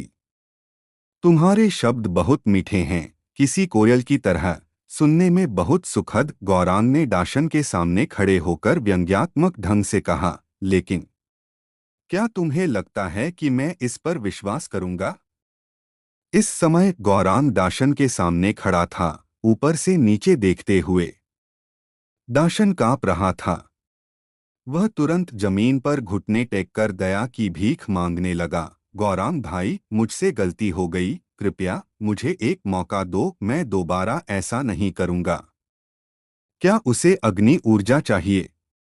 मैं उसे अपनी द्वितीय श्रेणी की अग्नि ऊर्जा दे दूंगा। मैं तुम्हें मुआवजे के रूप में एक दिव्य अस्त्र भी दूंगा और मैं तुम्हारी चोटों को भी ठीक कर दूंगा। मैं कसम खाता हूं, अगर मैं ऐसा न करूं तो मुझ पर बिजली गिर जाए। गौरांग भाई, हम दोनों ने एक ही साल में प्राचीन क्रूर पंथ में प्रवेश किया था। हम इतने सालों से एक दूसरे को जानते हैं। क्या तुम सच में मुझे मारना चाहते हो? क्या तुम ऐसा कर सकते हो? हम एक ही पंथ के भाई हैं। दाशन रुक नहीं रहा था। जैसे जैसे वह बोलता गया, वह गौरांग के नरम दिल को जानता था। उसका दिल सचमुच पिघलने लगा। वास्तव में, जब दाशन ने कहा कि वे एक ही पंथ के भाई हैं, तो गौरांग का दिल सचमुच हिल गया। उसका दिल नरम हो गया। वह ऐसा नहीं कर सकता था। हालांकि जैसे ही वह हिचकिचा रहा था, दाशन का शरीर अचानक फट पड़ा। उसके शरीर पर लपटें भड़क उठीं। वह गरज उठा, नरक में जाओ। उसने अपनी सारी ताकत झोंक दी। जैसे ही उसके शरीर से निकली लपटें गौरांग को अपनी चपेट में लेने वाली थीं, गौरांग ने अचानक एक जोरदार किक मारी। यह किक दाशन की जांघ पर लगी। धमाका! दाशन का शरीर हवा में उछल गया। उसके शरीर से निकली लपटें तेजी से उसके शरीर में वापस सिमट गईं और उसके आसपास की अग्नि ऊर्जा भी उसके शरीर में समा गई। आह! आह! उसने एक ऐसे सुअर की तरह चीख मारी जिसका गला काटा जा रहा हो। ऐसा लगा जैसे उसका जीवन रक्त मांस के टुकड़े में बदल गया हो और वह इतना दर्द में था कि मरने की कामना कर रहा था। उसकी जांघ पर एक ज्वाला जैसी आकृति धीरे धीरे उसके पूरे शरीर को ढकने लगी। दाशन ने गौरांग को घूरते हुए कहा, गौरांग, मैं तुम्हें मार डालूंगा, मैं तुम्हें मार डालूंगा। वह खड़ा होने की कोशिश करने लगा, लेकिन जैसे ही उसने अपना पहला कदम रखा, उसका शरीर ढीला पड़ गया और वह जमीन पर गिर पड़ा। वह पूरी तरह से भयभीत हो गया। मेरी मेरी मेरी शक्ति, मेरी मेरी तलवार सम्राट क्षेत्र की छठी श्रेणी की शक्ति। मैं नहीं, नहीं, नहीं, मेरी शक्ति गायब नहीं हो सकती। मैं ऐसा लगा जैसे वह पागल हो गया हो। आप लोगों को यह स्टोरी कैसी लग रही है, कमेंट करके जरूर बताएं। और बने रहे आप अपने जीवपति त्रिपाठी जी के साथ। धन्यवाद मित्रों। आप लोगों को यह स्टोरी कैसी लग रही है, कमेंट करके जरूर बताएं। और बने रहे आप अपने जीवपति त्रिपाठी जी के साथ। धन्यवाद मित्रों। एपिसोड 3607। आर्यन और 5 तत्वों के भाइयों के बीच के संवाद को हिंदी में परिवर्तित करके एक उपन्यास शैली में लिखा गया है, जैसा कि आपने पहले अनुरोध किया था। अग्नि परीक्षा। आह! आह! मेरा कल्टीवेशन, मेरा शरीर। आह! दोंगतियान कुई दर्द से चीख उठा। उसकी आंखों में मानो खून उतर आया हो। वह फांग वानपेंग को घूर रहा था और दहाड़ रहा था, मैं तुम्हें मार डालूंगा, मैं तुम्हें निश्चित रूप से मार डालूंगा। फांग वानपेंग ने कोई और वार नहीं किया, उसे चीखने चिल्लाने दिया। दोंगतियान कुई अब एक टूटा हुआ इंसान बन चुका था। उसके शरीर की सारी कल्टीवेशन शक्ति छिन्न-भिन्न हो गई थी। भले ही वह ठीक हो जाता, उसे इसमें कुछ साल लग जाते और वह अपनी आधी शक्ति ही वापस पा पाता। वह कभी भी पहले की तरह शक्तिशाली नहीं हो पाता। दूसरे शब्दों में, दोंगतियानकुई अब उस दुनिया का हिस्सा नहीं था। उसे उनके संसार से मिटा दिया गया था। फांग वानपेंग ने उदासीनता से कहा, वरिष्ठ भाई डोंग, अब तुम अकेले हो। इतना कहकर उसने अपने सिर के ऊपर बनी सुरंग की ओर देखा। उसकी आभा थोड़ी स्थिर हुई और वह अचानक बाहर की ओर उड़ गया। मत जाओ कनिष्ठ भाई फांग, मत जाओ, मुझे पीछे मत छोड़ो। मैं तुमसे भीख मांगता हूं। मैं गलत था, मैं गलत था, मैं वास्तव में गलत था। मैं फिर कभी ऐसा नहीं करूंगा। कृपया मुझे पीछे मत छोड़ो। फांग वानपेंग को जाते देख दोंगतियानकुई और भी घबरा गया। गुफा के चारों ओर सब कुछ ढह चुका था और बाहर निकलने का एकमात्र रास्ता वही था जहां से वे आए थे। उन्हें ज्वालामुखी के विस्फोट के साथ बाहर निकलना था, लेकिन वह अभी एक लंगड़े इंसान की तरह था, उड़ नहीं सकता था। अगर फांग वानपेंग उसे छोड़ देता तो वह केवल मौत का इंतजार कर सकता था। फांग वानपेंग ने पीछे मुड़कर नहीं देखा। वह हर कदम के साथ धीरे धीरे सुरंग में गायब होता चला गया। सच तो यह था कि वह भी बुरी तरह घायल था। उसका चेहरा जल गया था और शरीर के अंदरूनी हिस्सों में भी चोटें आई थीं। उसे ठीक होने में 3 से 5 साल लग जाते। अपनी वर्तमान शक्ति के साथ वह डोंगतियानकुई को साथ लेकर बाहर नहीं निकल सकता था। उसने कभी भी डोंग तियानकुई को बाहर ले जाने के बारे में नहीं सोचा था। उसे अपने हाल पर छोड़ दिया। फांग वानपेंग को गायब होते देख डोंग तियानकुई और भी घबरा गया और अधिक चिड़चिड़ा हो गया। मत जाओ, मुझे पीछे मत छोड़ो। कनिष्ठ भाई फांग फांग वानपेंग, तुम्हारे पूर्वजों को अगर मैं बाहर निकल सका तो मैं तुम्हें निश्चित रूप से मार डालूंगा। मैं स्वर्ग की कसम खाता हूं। तुम और वह बाहरी कल्टीवेशन का कबाड़, मैं तुम दोनों को इस दुनिया में आने का पछतावा कराऊंगा। कोई है? क्या कोई है? जल्दी करो, मेरी मदद करो। डोंग तियानकुई उन्माद में चिल्लाया और पूरी गुफा में केवल उसकी अपनी ही प्रतिध्वनि सुनाई दे रही थी।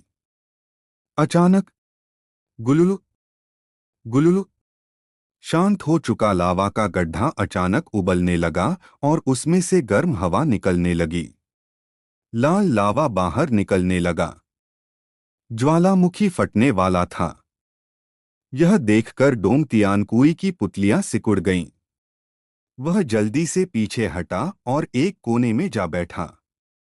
उसकी पीठ एक चट्टान से लगी हुई थी और उसकी पीठ से सफेद धुआं निकल रहा था। वह दर्द से फिर से चिल्लाया। उसके कपड़े टुकड़ों में फट गए। लावा बहने लगा। यह भूमिगत लौशरा से ऊपर उठ रहा था। अभी हुई जोरदार टक्कर ने भूमिगत लौशरा के प्रवाह को रोक दिया था, जिससे वह अवरुद्ध हो गई थी। गुलुलु गुलुलु लावा पागलपन से बाहर निकल रहा था। डोंग तियानकुई ने विशाल लावा के गड्ढे को घूरा और अपनी मुट्ठियां कस लीं। मैं मरना नहीं चाहता, मैं मरना नहीं चाहता। उसकी आंखें कांप रही थीं। हालांकि आखिरकार उसने अपने दांत पीसे और दहाड़ा। अचानक, जैसे वह पागल हो गया हो, वह पूरी ताकत से लावा के गड्ढे की ओर दौड़ा। धप्प! वह लावा के गड्ढे में कूद गया और उसका शरीर जल्दी से लावा में समा गया। और फिर आया आर्यन। वह ज्यादा देर तक नहीं चला था कि उसे 5 तत्वों के भाई मिले जो उसे खोजने गुफा में आए थे। बॉस, बॉस, तुम आखिरकार बाहर आ गए। बॉस, तुम्हारे शरीर पर चोटें। चलो, इतनी बातें नहीं करते। इस बूढ़े को पकड़ो और जल्दी बाहर निकलते हैं। इस पहाड़ का तापमान बढ़ता जा रहा है। ज्वालामुखी फट सकता है, अग्नि ने चिंतित होकर कहा। सभी के चेहरे तनावपूर्ण हो गए। उनमें से 2 ने आर्यन को पकड़ा और जल्दी से बाहर भागे। आर्यन का दिल बैठ गया। मुझे आश्चर्य है कि क्या वह वरिष्ठ बच गया। डोंग तियानकुई है ना? मैं इस बदले को याद रखूंगा। अगली बार जब मैं तुमसे मिलूंगा तो मैं अपना उपनाम तुम्हारा कर लूंगा, आर्यन ने उग्रता से कहा। इस बार अगर वह पहले ज्वलंत बुल किंग से नहीं निपटता तो वह तुरंत तीसरे स्तर के प्राचीन ड्रैगन बॉडी को सक्रिय कर देता और डोंग तियानकुई को अपंग कर देता। आर्यन फांग वानपेंग के बारे में बहुत चिंतित था। वही था जिसने उसे बचाया था। अगर भविष्य में कोई मौका मिला तो मैं निश्चित रूप से इस एहसान को लौटाऊंगा, आर्यन ने चुपचाप कहा। जल्दी करो, हम गुफा के निकास पर लगभग पहुंच गए हैं, स्वर्ण ने उत्तेजित होकर कहा। गुफा से बाहर निकलने के बाद हम ठीक हो जाएंगे। सभी ने राहत की सांस ली। गुफा का तापमान बढ़ता जा रहा था, मानो वे किसी ज्वाला में हों। जब तक वे गुफा से बाहर निकल जाते, सब कुछ ठीक हो जाता। गुफा के बाहर की रोशनी को देखकर सभी उत्साहित हो गए। आर्यन के दिल को भी चुपके से सुकून मिला। मैं आखिरकार बाहर आ गया। सौभाग्य से मैंने 5 तत्वों के भाइयों को अपनाया। नहीं तो मेरी वर्तमान स्थिति में मैं शायद बाहर नहीं निकल पाता। उसका शरीर अभी बहुत कमजोर था। उसके शरीर में गंभीर चोटें थीं। उसे ठीक होने के लिए समय चाहिए था। यह सबसे अच्छा होगा अगर वह 10,000 शोधन स्थान में पहले स्तर को तोड़ सके और तुरंत ठीक हो जाए। नहीं तो ठीक होने में थोड़ा लंबा समय लगेगा। हम बाहर आ गए हैं। हाँ हाँ हाँ। हम बाहर आ गए हैं। हाँ हाँ हाँ। वे गुफा के निकास के करीब और करीब आ रहे थे। निकास उनके ठीक सामने था। गुफा के निकास पर तंग कपड़े पहने दो अधेड़ उम्र के आदमी गुफा के किनारों से टिके हुए थे। उनकी आंखें ठंडी थीं और उनके शरीर घनी हत्या की भावना से भरे हुए थे। उन दोनों ने एक दूसरे को देखा और उनके मुंह के कोने ऊपर उठ गए क्योंकि वे मुस्कुराए, हम बाहर आ गए हैं। वह बच्चा वास्तव में मरा नहीं। यह सबसे अच्छा है। हमारे हाथों से मरना उसका सम्मान है। कहे। उनकी आंखें भयावह हो गईं और उनकी हत्या की भावना और भी मजबूत हो गई। हम बाहर आ गए हैं, पृथ्वी ने उत्तेजित होकर कहा। वह गुफा से बाहर निकला। वृक्ष भी जोर से हंसा, हा हा हा। मैं अंदर लगभग भुन गया था। मैं आखिरकार बाहर आ गया। वह अपनी बात पूरी नहीं कर सका। आर्यन की आंखें अचानक काली हो गईं और उसने भारी मन से कहा, सावधान रहो। उसमें हत्या की भावना को महसूस करने की एक विशेष क्षमता थी। यह जन्मजात था और इसका उसकी वर्तमान चोट से कोई लेना देना नहीं था। लेकिन बहुत धीमा, उसके खत्म होने का इंतजार किए बिना। धप्प धप्प। दो जोरदार वार के साथ पृथ्वी और वृक्ष के शरीर अंदर धंस गए और उनके पूरे शरीर गुफा में उड़ गए। वे चट्टान की दीवार से टकराए और मुंह से खून थूक दिया। उफ। उफ। उनके चेहरे तुरंत पीले पड़ गए। वे दोनों जमीन पर गिर गए और उठ नहीं सके। उन पर अचानक हमला हुआ था। अग्नि और स्वर्ण चौंक गए, क्या वे हु लिए हुओं के आदमी हैं? या? आर्यन की आंखें तन गईं, उसका दिल थोड़ा बेचैन था। धिक्कार है। जैसे ही अग्नि और स्वर्ण बाहर निकलने वाले थे, आर्यन ने उन्हें रोक दिया और कहा, बाहर मत जाओ। स्वर्ण ने जोर से चिल्लाया, हु लिए हुओं, मैं तुम्हारे पूर्वजों को। बाहर से कोई जवाब नहीं आया। आर्यन ने उदासीनता से कहा, वे हु लिए हुओं के आदमी नहीं हैं, वे हत्यारे होने चाहिए, वे मेरे लिए यहाँ आए हैं। हु लिए हुओं के शरीर पर ऐसी शक्तिशाली आभा नहीं थी। इसके अलावा आप लोगों को यह स्टोरी कैसी लग रही है, कमेंट करके जरूर बताएं। और बने रहे आप अपने जीवपति त्रिपाठी जी के साथ। धन्यवाद मित्रों। एपिसोड 3608 से 3609। अग्नि का प्रतिशोध। अचानक एक ठंडी और भयावह हवा चली। वे हवा के नहीं बल्कि मौत के संदेशवाहक थे। उनकी आभा साधारण योद्धाओं से बिल्कुल अलग थी। उनके शरीर पर पसरा हुआ वह बर्फीला, खूनी और भयानक ऑरा कुछ लोगों को मारकर अर्जित नहीं किया जा सकता था, बल्कि सैकड़ों लोगों को मारकर ही पाया जा सकता था। यह स्पष्ट था कि वे हु ली हुओं या प्राचीन भयंकर संप्रदाय के शिष्य नहीं थे। वे किसी अज्ञात हत्यारे संगठन के सदस्य थे और उनका स्तर सामान्य से कहीं ऊंचा था। आर्यन ने उनकी उपस्थिति को भांपते हुए कहा, तुम हत्यारे हो। तुम यहाँ तक पहुँचने में कामयाब हुए हो, इसका मतलब है कि तुम साधारण नहीं हो। किसी ने तुम्हें यहाँ भेजा है। गुफा के मुहाने पर खड़े दो आदमियों ने ठंडी हंसी के साथ जवाब दिया, तुम्हारी बात बिल्कुल सही है। हम हत्यारे हैं और हम तुम्हारी जान लेने आए हैं। उनमें से एक ने आर्यन की ओर देखते हुए कहा, मुझे लगा था कि तुम गुफा के अंदर ही मर जाओगे, पर तुम जिंदा बाहर निकल आए। जिन ने चिल्लाकर पूछा, तुम्हें किसने भेजा है? हाँ हाँ हाँ। बचकाना दूसरा हत्यारा हंसा। आर्यन ने शांत स्वर में कहा, मुझे परवाह नहीं कि तुम्हें किसने भेजा है। वह व्यक्ति तुम्हें जो भी दे रहा है, मैं तुम्हें उसका दोगुना दूंगा। हमें यहां से जाने दो। एक हत्यारे ने मुस्कुराते हुए कहा, दोगुना दाम? लगता है तुम्हारे पास बहुत पैसा है। आर्यन ने कहा, हमें जाने दो और तुम्हें तुरंत पैसे मिल जाएंगे।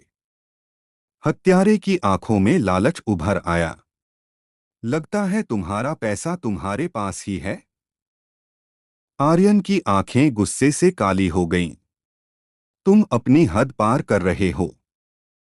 हाँ हाँ हाँ, यह तो और भी अच्छा है, हत्यारा हंसा।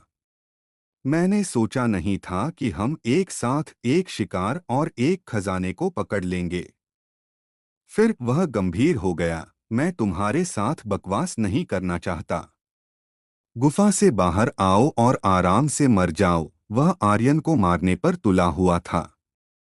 उसकी नज़र में आर्यन और उसके साथी, जिनकी शक्ति बहुत कम थी, कोई खतरा नहीं थे। उसे मालूम था कि आर्यन घायल था, और घायल व्यक्ति, चाहे कितना भी शक्तिशाली क्यों न हो, एक अपंग के समान था। जिनको गुस्सा आ गया। तुम मेरे मालिक को मारना चाहते हो? पहले मुझसे लड़ना होगा। वह चिल्लाता हुआ बाहर की ओर लपका। आर्यन ने चिल्लाकर उसे रोकने की कोशिश की, मत जाओ। रुको। परंतु पंचतत्व भाई, 5 एलिमेंट ब्रदर्स, गुस्से में थे। उनका मालिक मुसीबत में था, और वे अपनी जान की परवाह नहीं कर सकते थे। तुम जैसे कचरा, एक हत्यारे ने जिनको अपने शरीर से रोक लिया और लात मार दी। जिनके पेट में लात लगी और वह जमीन पर गिर गया। हत्यारे ने उसका सिर पैर से कुचल दिया और हंसते हुए कहा, बेकार चीज। जिन हिल भी नहीं पा रहा था। दूसरा हत्यारा भी हंसा, बच्चों, अब और मत लड़ो। घुटनों के बल बाहर आओ और मरने के लिए तैयार हो जाओ। हमारा लक्ष्य तुम हो। अगर तुम मर जाते हो तो ये सब जिंदा रहेंगे। हम इन बेकार लोगों को नहीं मारते। पंचतत्व भाइयों को कचरा कहकर बुलाया जाना बहुत बुरा लगा। जिन ने दर्द से चीखा, आ। हत्यारे ने फिर से उसे लात मारी, चिल्लाओ और चिल्लाओ। जिन के मुंह से खून निकल आया। वह कमजोरी से नफरत करने लगा, पर कुछ कर नहीं पा रहा था। थू। कचरा हत्यारे ने जिन के सिर पर थूका और उसे जोर से कुचला। जिन दर्द से कराह रहा था, पर कोई आवाज नहीं निकाल रहा था। आर्यन ने यह सब देखा, उसकी मुट्ठियां कस गईं। उसने गुस्से में कहा, जो मेरे भाई को छुएगा वह मरेगा। दोनों हत्यारे उसकी बात पर और जोर से हंसे। हाँ हाँ हाँ, जो तुम्हारे भाई को छुएगा वह मरेगा। तुम्हारी बातें बहुत मजेदार हैं। मैं देखना चाहता हूं कि तुम मुझे कैसे मारोगे। यह कहते हुए उसने जिन के ऊपर अपना पैर और जोर से रखा। तुम अपनी इस हालत में लोगों को मारना चाहते हो? आर्यन की आंखें ठंडी थीं। उसके दिल में एक गर्जना हुई, स्तर 3 नाग शरीर। मेरे लिए खुल जाओ। वह अपनी पूरी शक्ति के साथ नाग शरीर की शक्ति को जबरन खोलना चाहता था। वह अपने भाई को इस तरह अपमानित होते हुए नहीं देख सकता था। लेकिन 3 नाग शरीर नहीं खुला। उसका शरीर उस शक्ति को झेल नहीं सकता था। राघव ने चिंता से कहा, मालिक, ऐसा मत करो। आपका शरीर अभी तैयार नहीं है। लेकिन आर्यन ने परवाह नहीं की।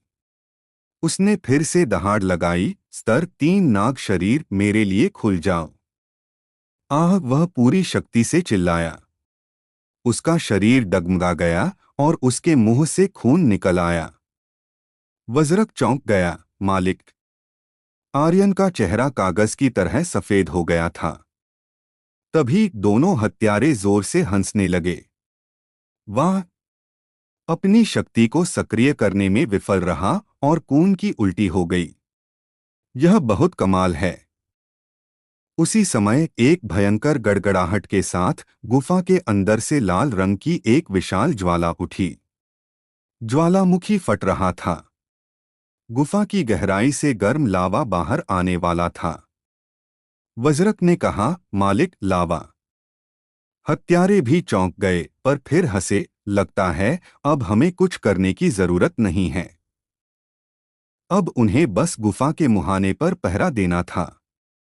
लावा में ढके होने के बाद आर्यन और उसके साथी जीवित नहीं बच सकते थे। तभी आर्यन की हथेली में रक्त की एक बूंद जमा हो गई। राघव चौंक गया, मालिक, तुम। आर्यन दहाड़ पड़ा। उसके शरीर पर शक्तिशाली ऊर्जा फूट पड़ी। उसने गंभीर स्वर में कहा, तुम सब खून उत्तेजना से मरोगे।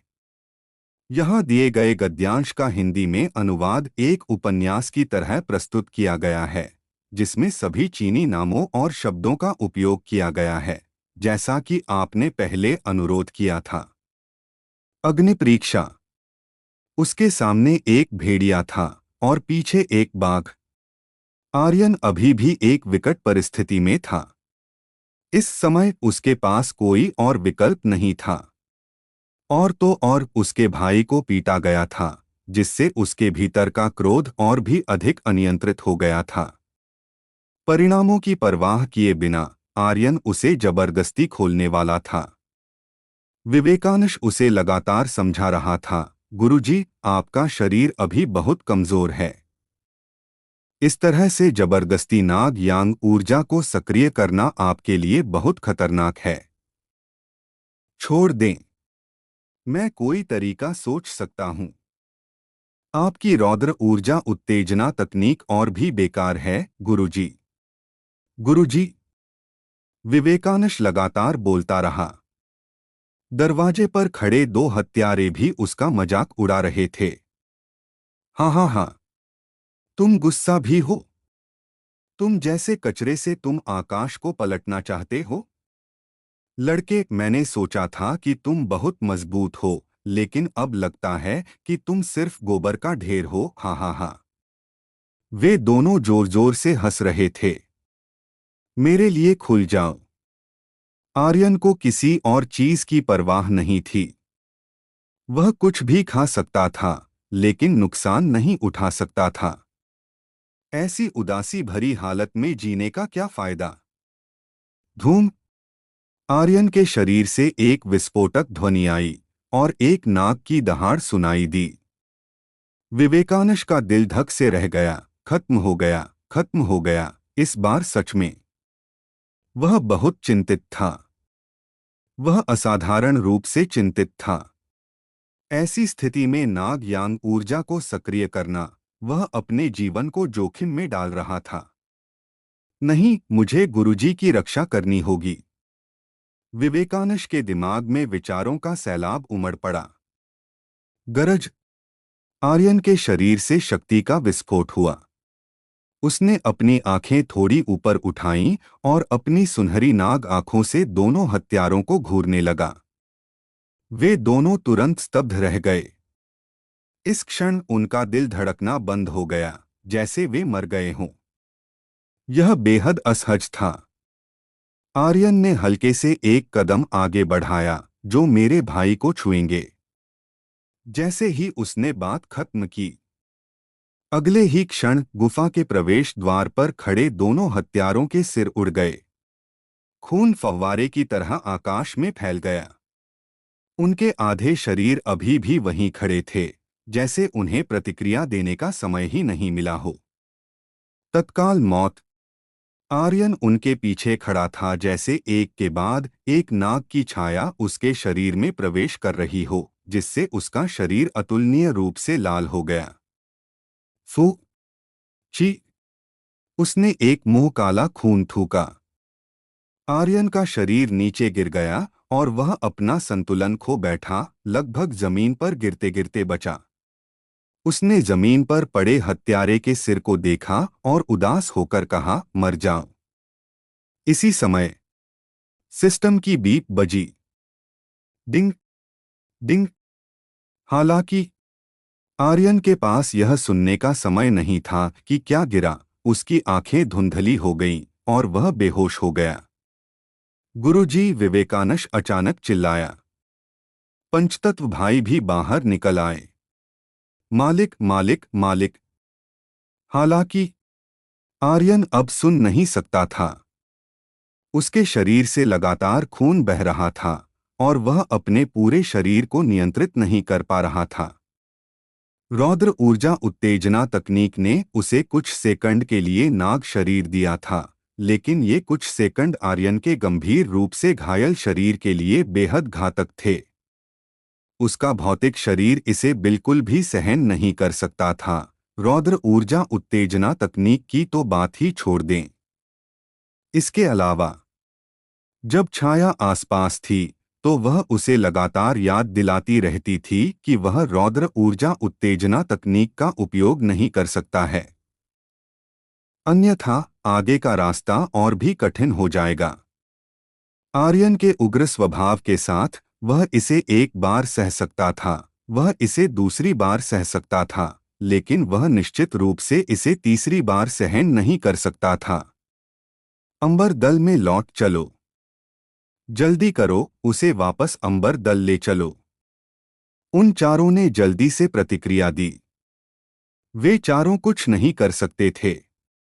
जिस क्षण उन्होंने आर्यन को गिरते हुए देखा, उनके दिलों में अतुलनीय रूप से असहजता महसूस हुई और वे कस गए। मालिक क्या था? यही था। आर्यन ने उन्हें भाई माना, सच्चे भाई। उसने उनकी रक्षा के लिए अपनी जान की परवाह नहीं की। वे अपने दिलों में इस भावना का वर्णन नहीं कर सकते थे। वे केवल यही चाहते थे कि आर्यन जीवित रहे। अंबर दल, मुख्य हॉल, चांगदत्त का आंगन। जब मुझे चौकोर पत्थर मिला तो यह ऐसा ही था। इसके अंदर कोई विशेष मूल ऊर्जा नहीं है, तारा ने कहा। चांगदत्त ने सिर हिलाया और पूछा, मैंने सुना है कि यह मिशन 3 लोगों द्वारा पूरा किया गया था और तुम 2 बाहरी पंथ के शिष्यों को भी अंदर ले आई थी। क्या वे तुमसे पहले इस पत्थर के संपर्क में आए थे? वह जानना चाहता था कि चौकोर पत्थर में मूल ऊर्जा कहाँ चली गई थी। इस पत्थर का ज्यादा उपयोग नहीं था। इसका सबसे बड़ा उपयोग क्रिस्टल कोर था, जो चल मूल पत्थर भी था। तारा ने एक गंभीर भाव दिखाया, सिर हिलाया और कहा, उन्हें बाहरी पंथ में परेशान किया गया था और मैंने बस उनकी मदद की। वे दुनिया देखने के लिए मेरे साथ आना चाहते थे, इसलिए मैं उन्हें साथ ले आई। उन्होंने नंतियान नगर में प्रवेश करने के बाद कुछ नहीं किया। मैंने बस उन्हें साथ आने दिया। उन्होंने इस पत्थर को छुआ भी नहीं। उनकी खेती के साथ वे अंदर जीवित नहीं रह पाएंगे। मैं उन्हें ऐसी महत्वपूर्ण चीज को छूने भी नहीं दूंगी। तारा बहुत गंभीर थी। वह इसे छिपा रही थी। वह नहीं जानती थी कि चांगदत्त को इसकी परवाह क्यों होगी, लेकिन उसे आर्यन की रक्षा करनी थी। चांगदत्त ने सिर हिलाया और उदासीनता से कहा, क्या ऐसा है? मैं समझता हूं। यहाँ आने के लिए धन्यवाद। जैसे ही उसने बात की, चांगदत्त ने ध्यान से तारा का आकलन किया, एक संतुष्ट मुस्कान प्रकट की और कहा, तारा, इस बार मैंने तुम्हें बुलाने का एक और कारण है। तारा ने कहा, यह क्या है? चांगदत्त, बेझिझक निर्देश दें। चांगदत्त मुस्कुराया और कहा, यह मामला अंबर दल का आंतरिक मामला नहीं है, बल्कि तुम्हारा व्यक्तिगत मामला है। राघव की नजरें तंग हो गईं। तारा ने भी उत्सुकता से पूछा, मेरा व्यक्तिगत मामला? आप लोगों को यह स्टोरी कैसी लग रही है, कमेंट करके जरूर बताएं। और बने रहे आप अपने जीवपति त्रिपाठी जी के साथ। धन्यवाद मित्रों। एपिसोड 3610। चांगदत्त ने कहा, क्या तुम उच्च देवता अंतरिक्ष में प्रवेश करना चाहती हो? तारा की आंखों से एक उज्ज्वल प्रकाश फूट पड़ा। उच्च देवता अंतरिक्ष, उच्च देवता संसार। यह एक ऐसी जगह थी जिसका कोई भी योद्धा सपना देखता था। कौन इसके लिए तरसता नहीं होगा? तारा भी ऐसी ही थी। वह भी लगातार कड़ी मेहनत कर रही थी। यह उम्मीद कर रही थी कि एक दिन वह उच्च देवता संसार में प्रवेश कर सकेगी, क्योंकि आलोक सिंह उच्च देवता अंतरिक्ष में था। उस समय वह सिंह परिवार को खोजने के लिए कड़ी मेहनत करना चाहती थी।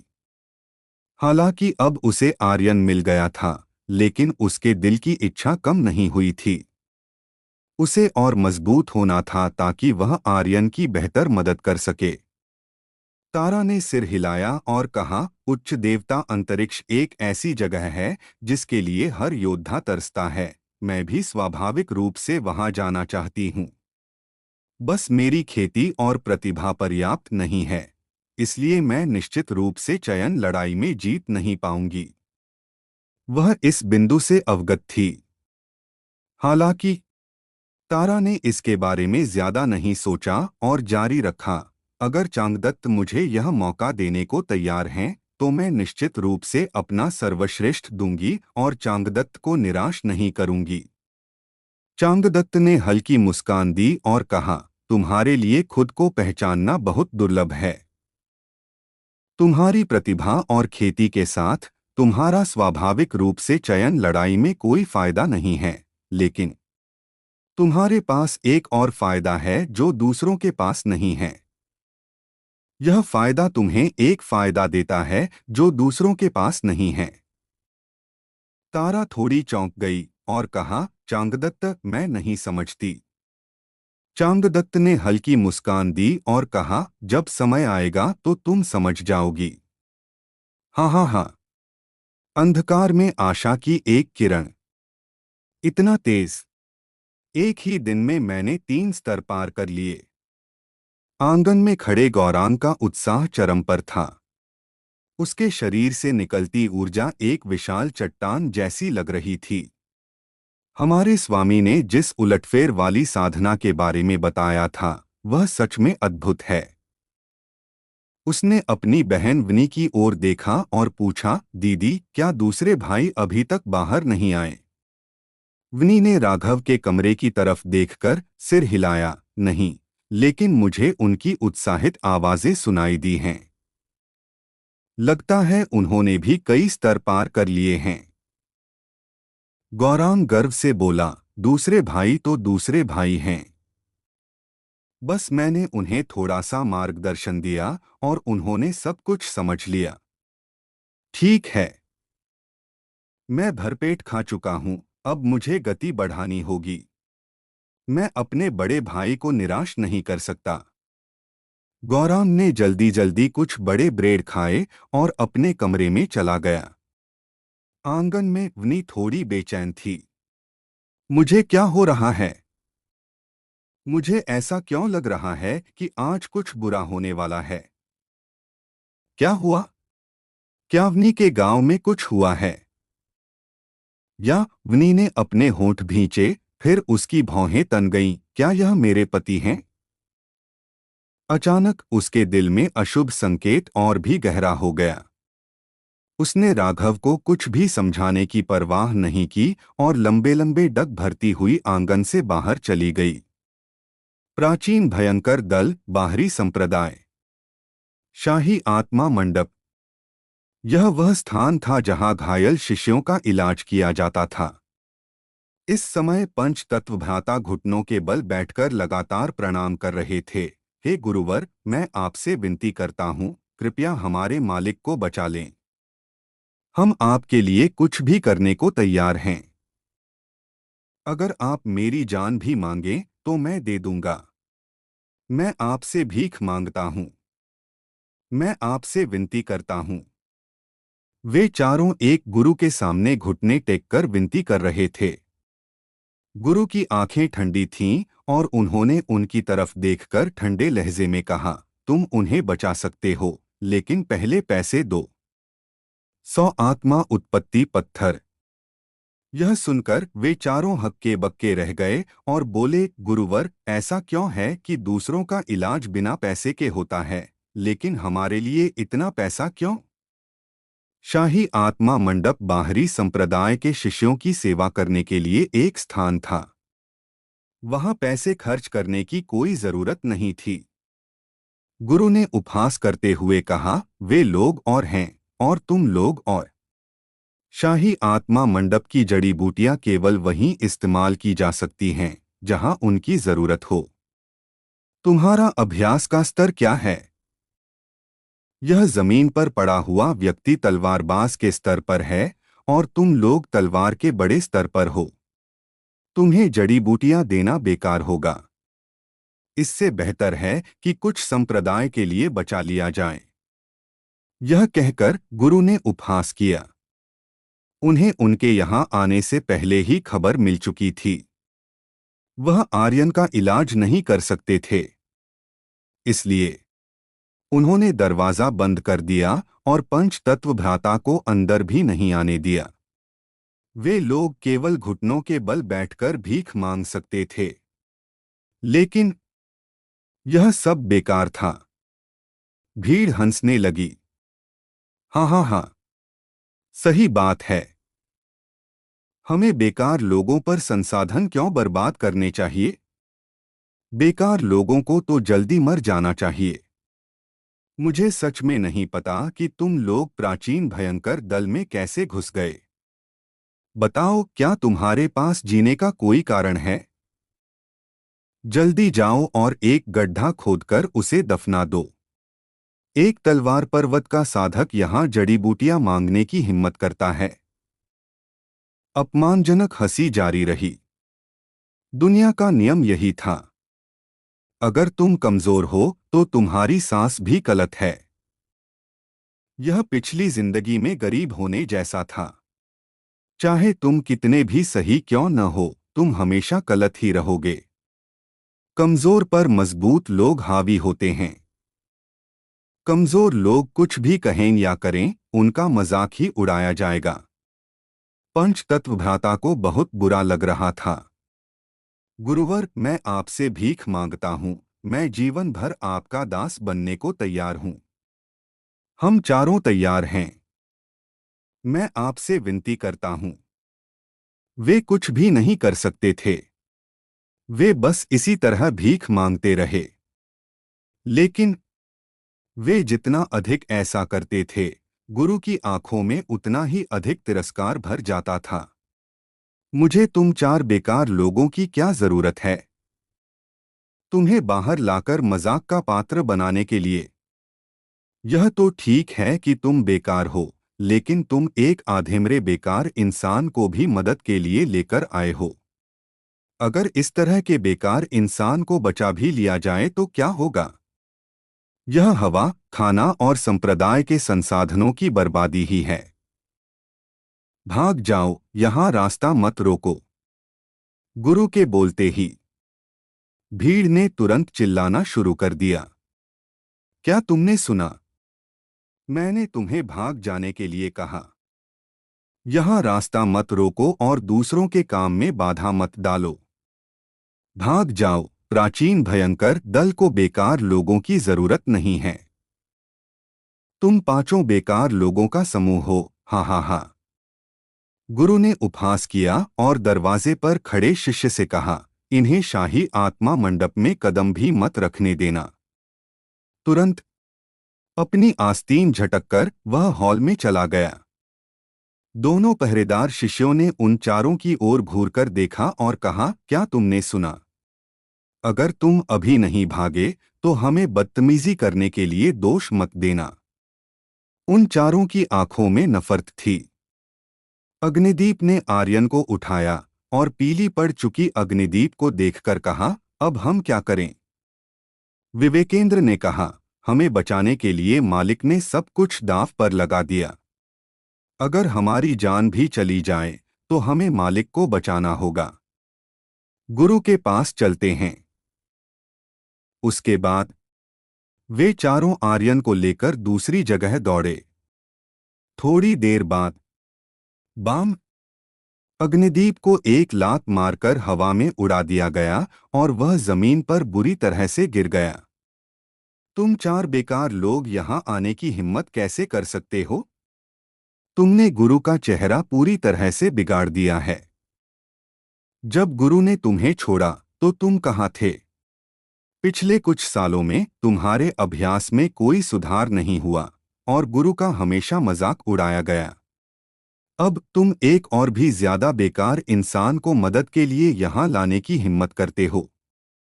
तुम लोग बेशर्म हो, लेकिन गुरु बेशर्म नहीं हैं। भाग जाओ। जितना दूर हो सके चले जाओ। यह सबसे अच्छा होगा अगर हम तुम्हें दोबारा न देखें। उन्हें तुरंत बाहर निकाल दिया गया। लेकिन उन चारों ने हार नहीं मानी। गुरुवर, कृपया हमारे मालिक को बचा लें। बाम। उसे फिर से बाहर निकाल दिया गया। गुरुवर, मैं आपसे भीख मांगता हूं, हम आपके लिए कुछ भी कर सकते हैं, कृपया उन्हें बचा लें। तुम कुछ भी कर सकते हो, है ना? तुम जाओ और मर जाओ। हाँ हाँ हाँ। मेरी जड़ी बूटियां बेकार लोगों को नहीं बचाती हैं और न ही तुम जैसे सबसे बेकार लोगों को बचाती हैं। भाग जाओ। जितना दूर हो सके चले जाओ। क्या उसे अभी भी बचाया जा सकता है? अगर उसे बचा भी लिया जाए तो क्या? क्या बेकार लोगों को जीने की जरूरत है? भाग जाओ। अगर तुम एक भी आधा कदम आगे बढ़ने की हिम्मत करते हो तो मैं तुम्हारी टांगे तोड़ दूंगा। उन्होंने हर जगह भीख मांगी और उन्हें हर जगह से बाहर निकाल दिया गया। जब वे गुरु को देखते थे तो घुटने टेककर प्रणाम करते थे। उन्हें ऐसा नहीं लगता था कि वे तुच्छ हैं। पंचतत्व के चार भाई भिखारियों की तरह हर जगह भीख मांग रहे थे, लेकिन किसी ने भी उन्हें गंभीरता से नहीं लिया और किसी ने भी उनकी मदद नहीं की, क्योंकि वे कमजोर थे, क्योंकि वे बेकार थे। इन सभी सालों में उनका मजाक उड़ाया गया था और उनके दिलों में कड़वाहट भर चुकी थी। यह बहुत मुश्किल था। लेकिन आर्यन के लिए अगर उनके चेहरे पर भी पैर रखा जाता तो भी उन्हें अपमान महसूस नहीं होता। दोपहर से रात तक घुटने टेकने से उनके घुटने टूट गए थे और प्रणाम करने से उनके सिर फट गए थे। हर किसी के शरीर पर चोटें लगी थीं, लेकिन किसी को भी उन पर दया नहीं आई। वे पूरी दुनिया द्वारा छोड़े गए अनाथों की तरह थे। उन्होंने आर्यन के पीले चेहरे और उसकी कमजोर आभा को देखा।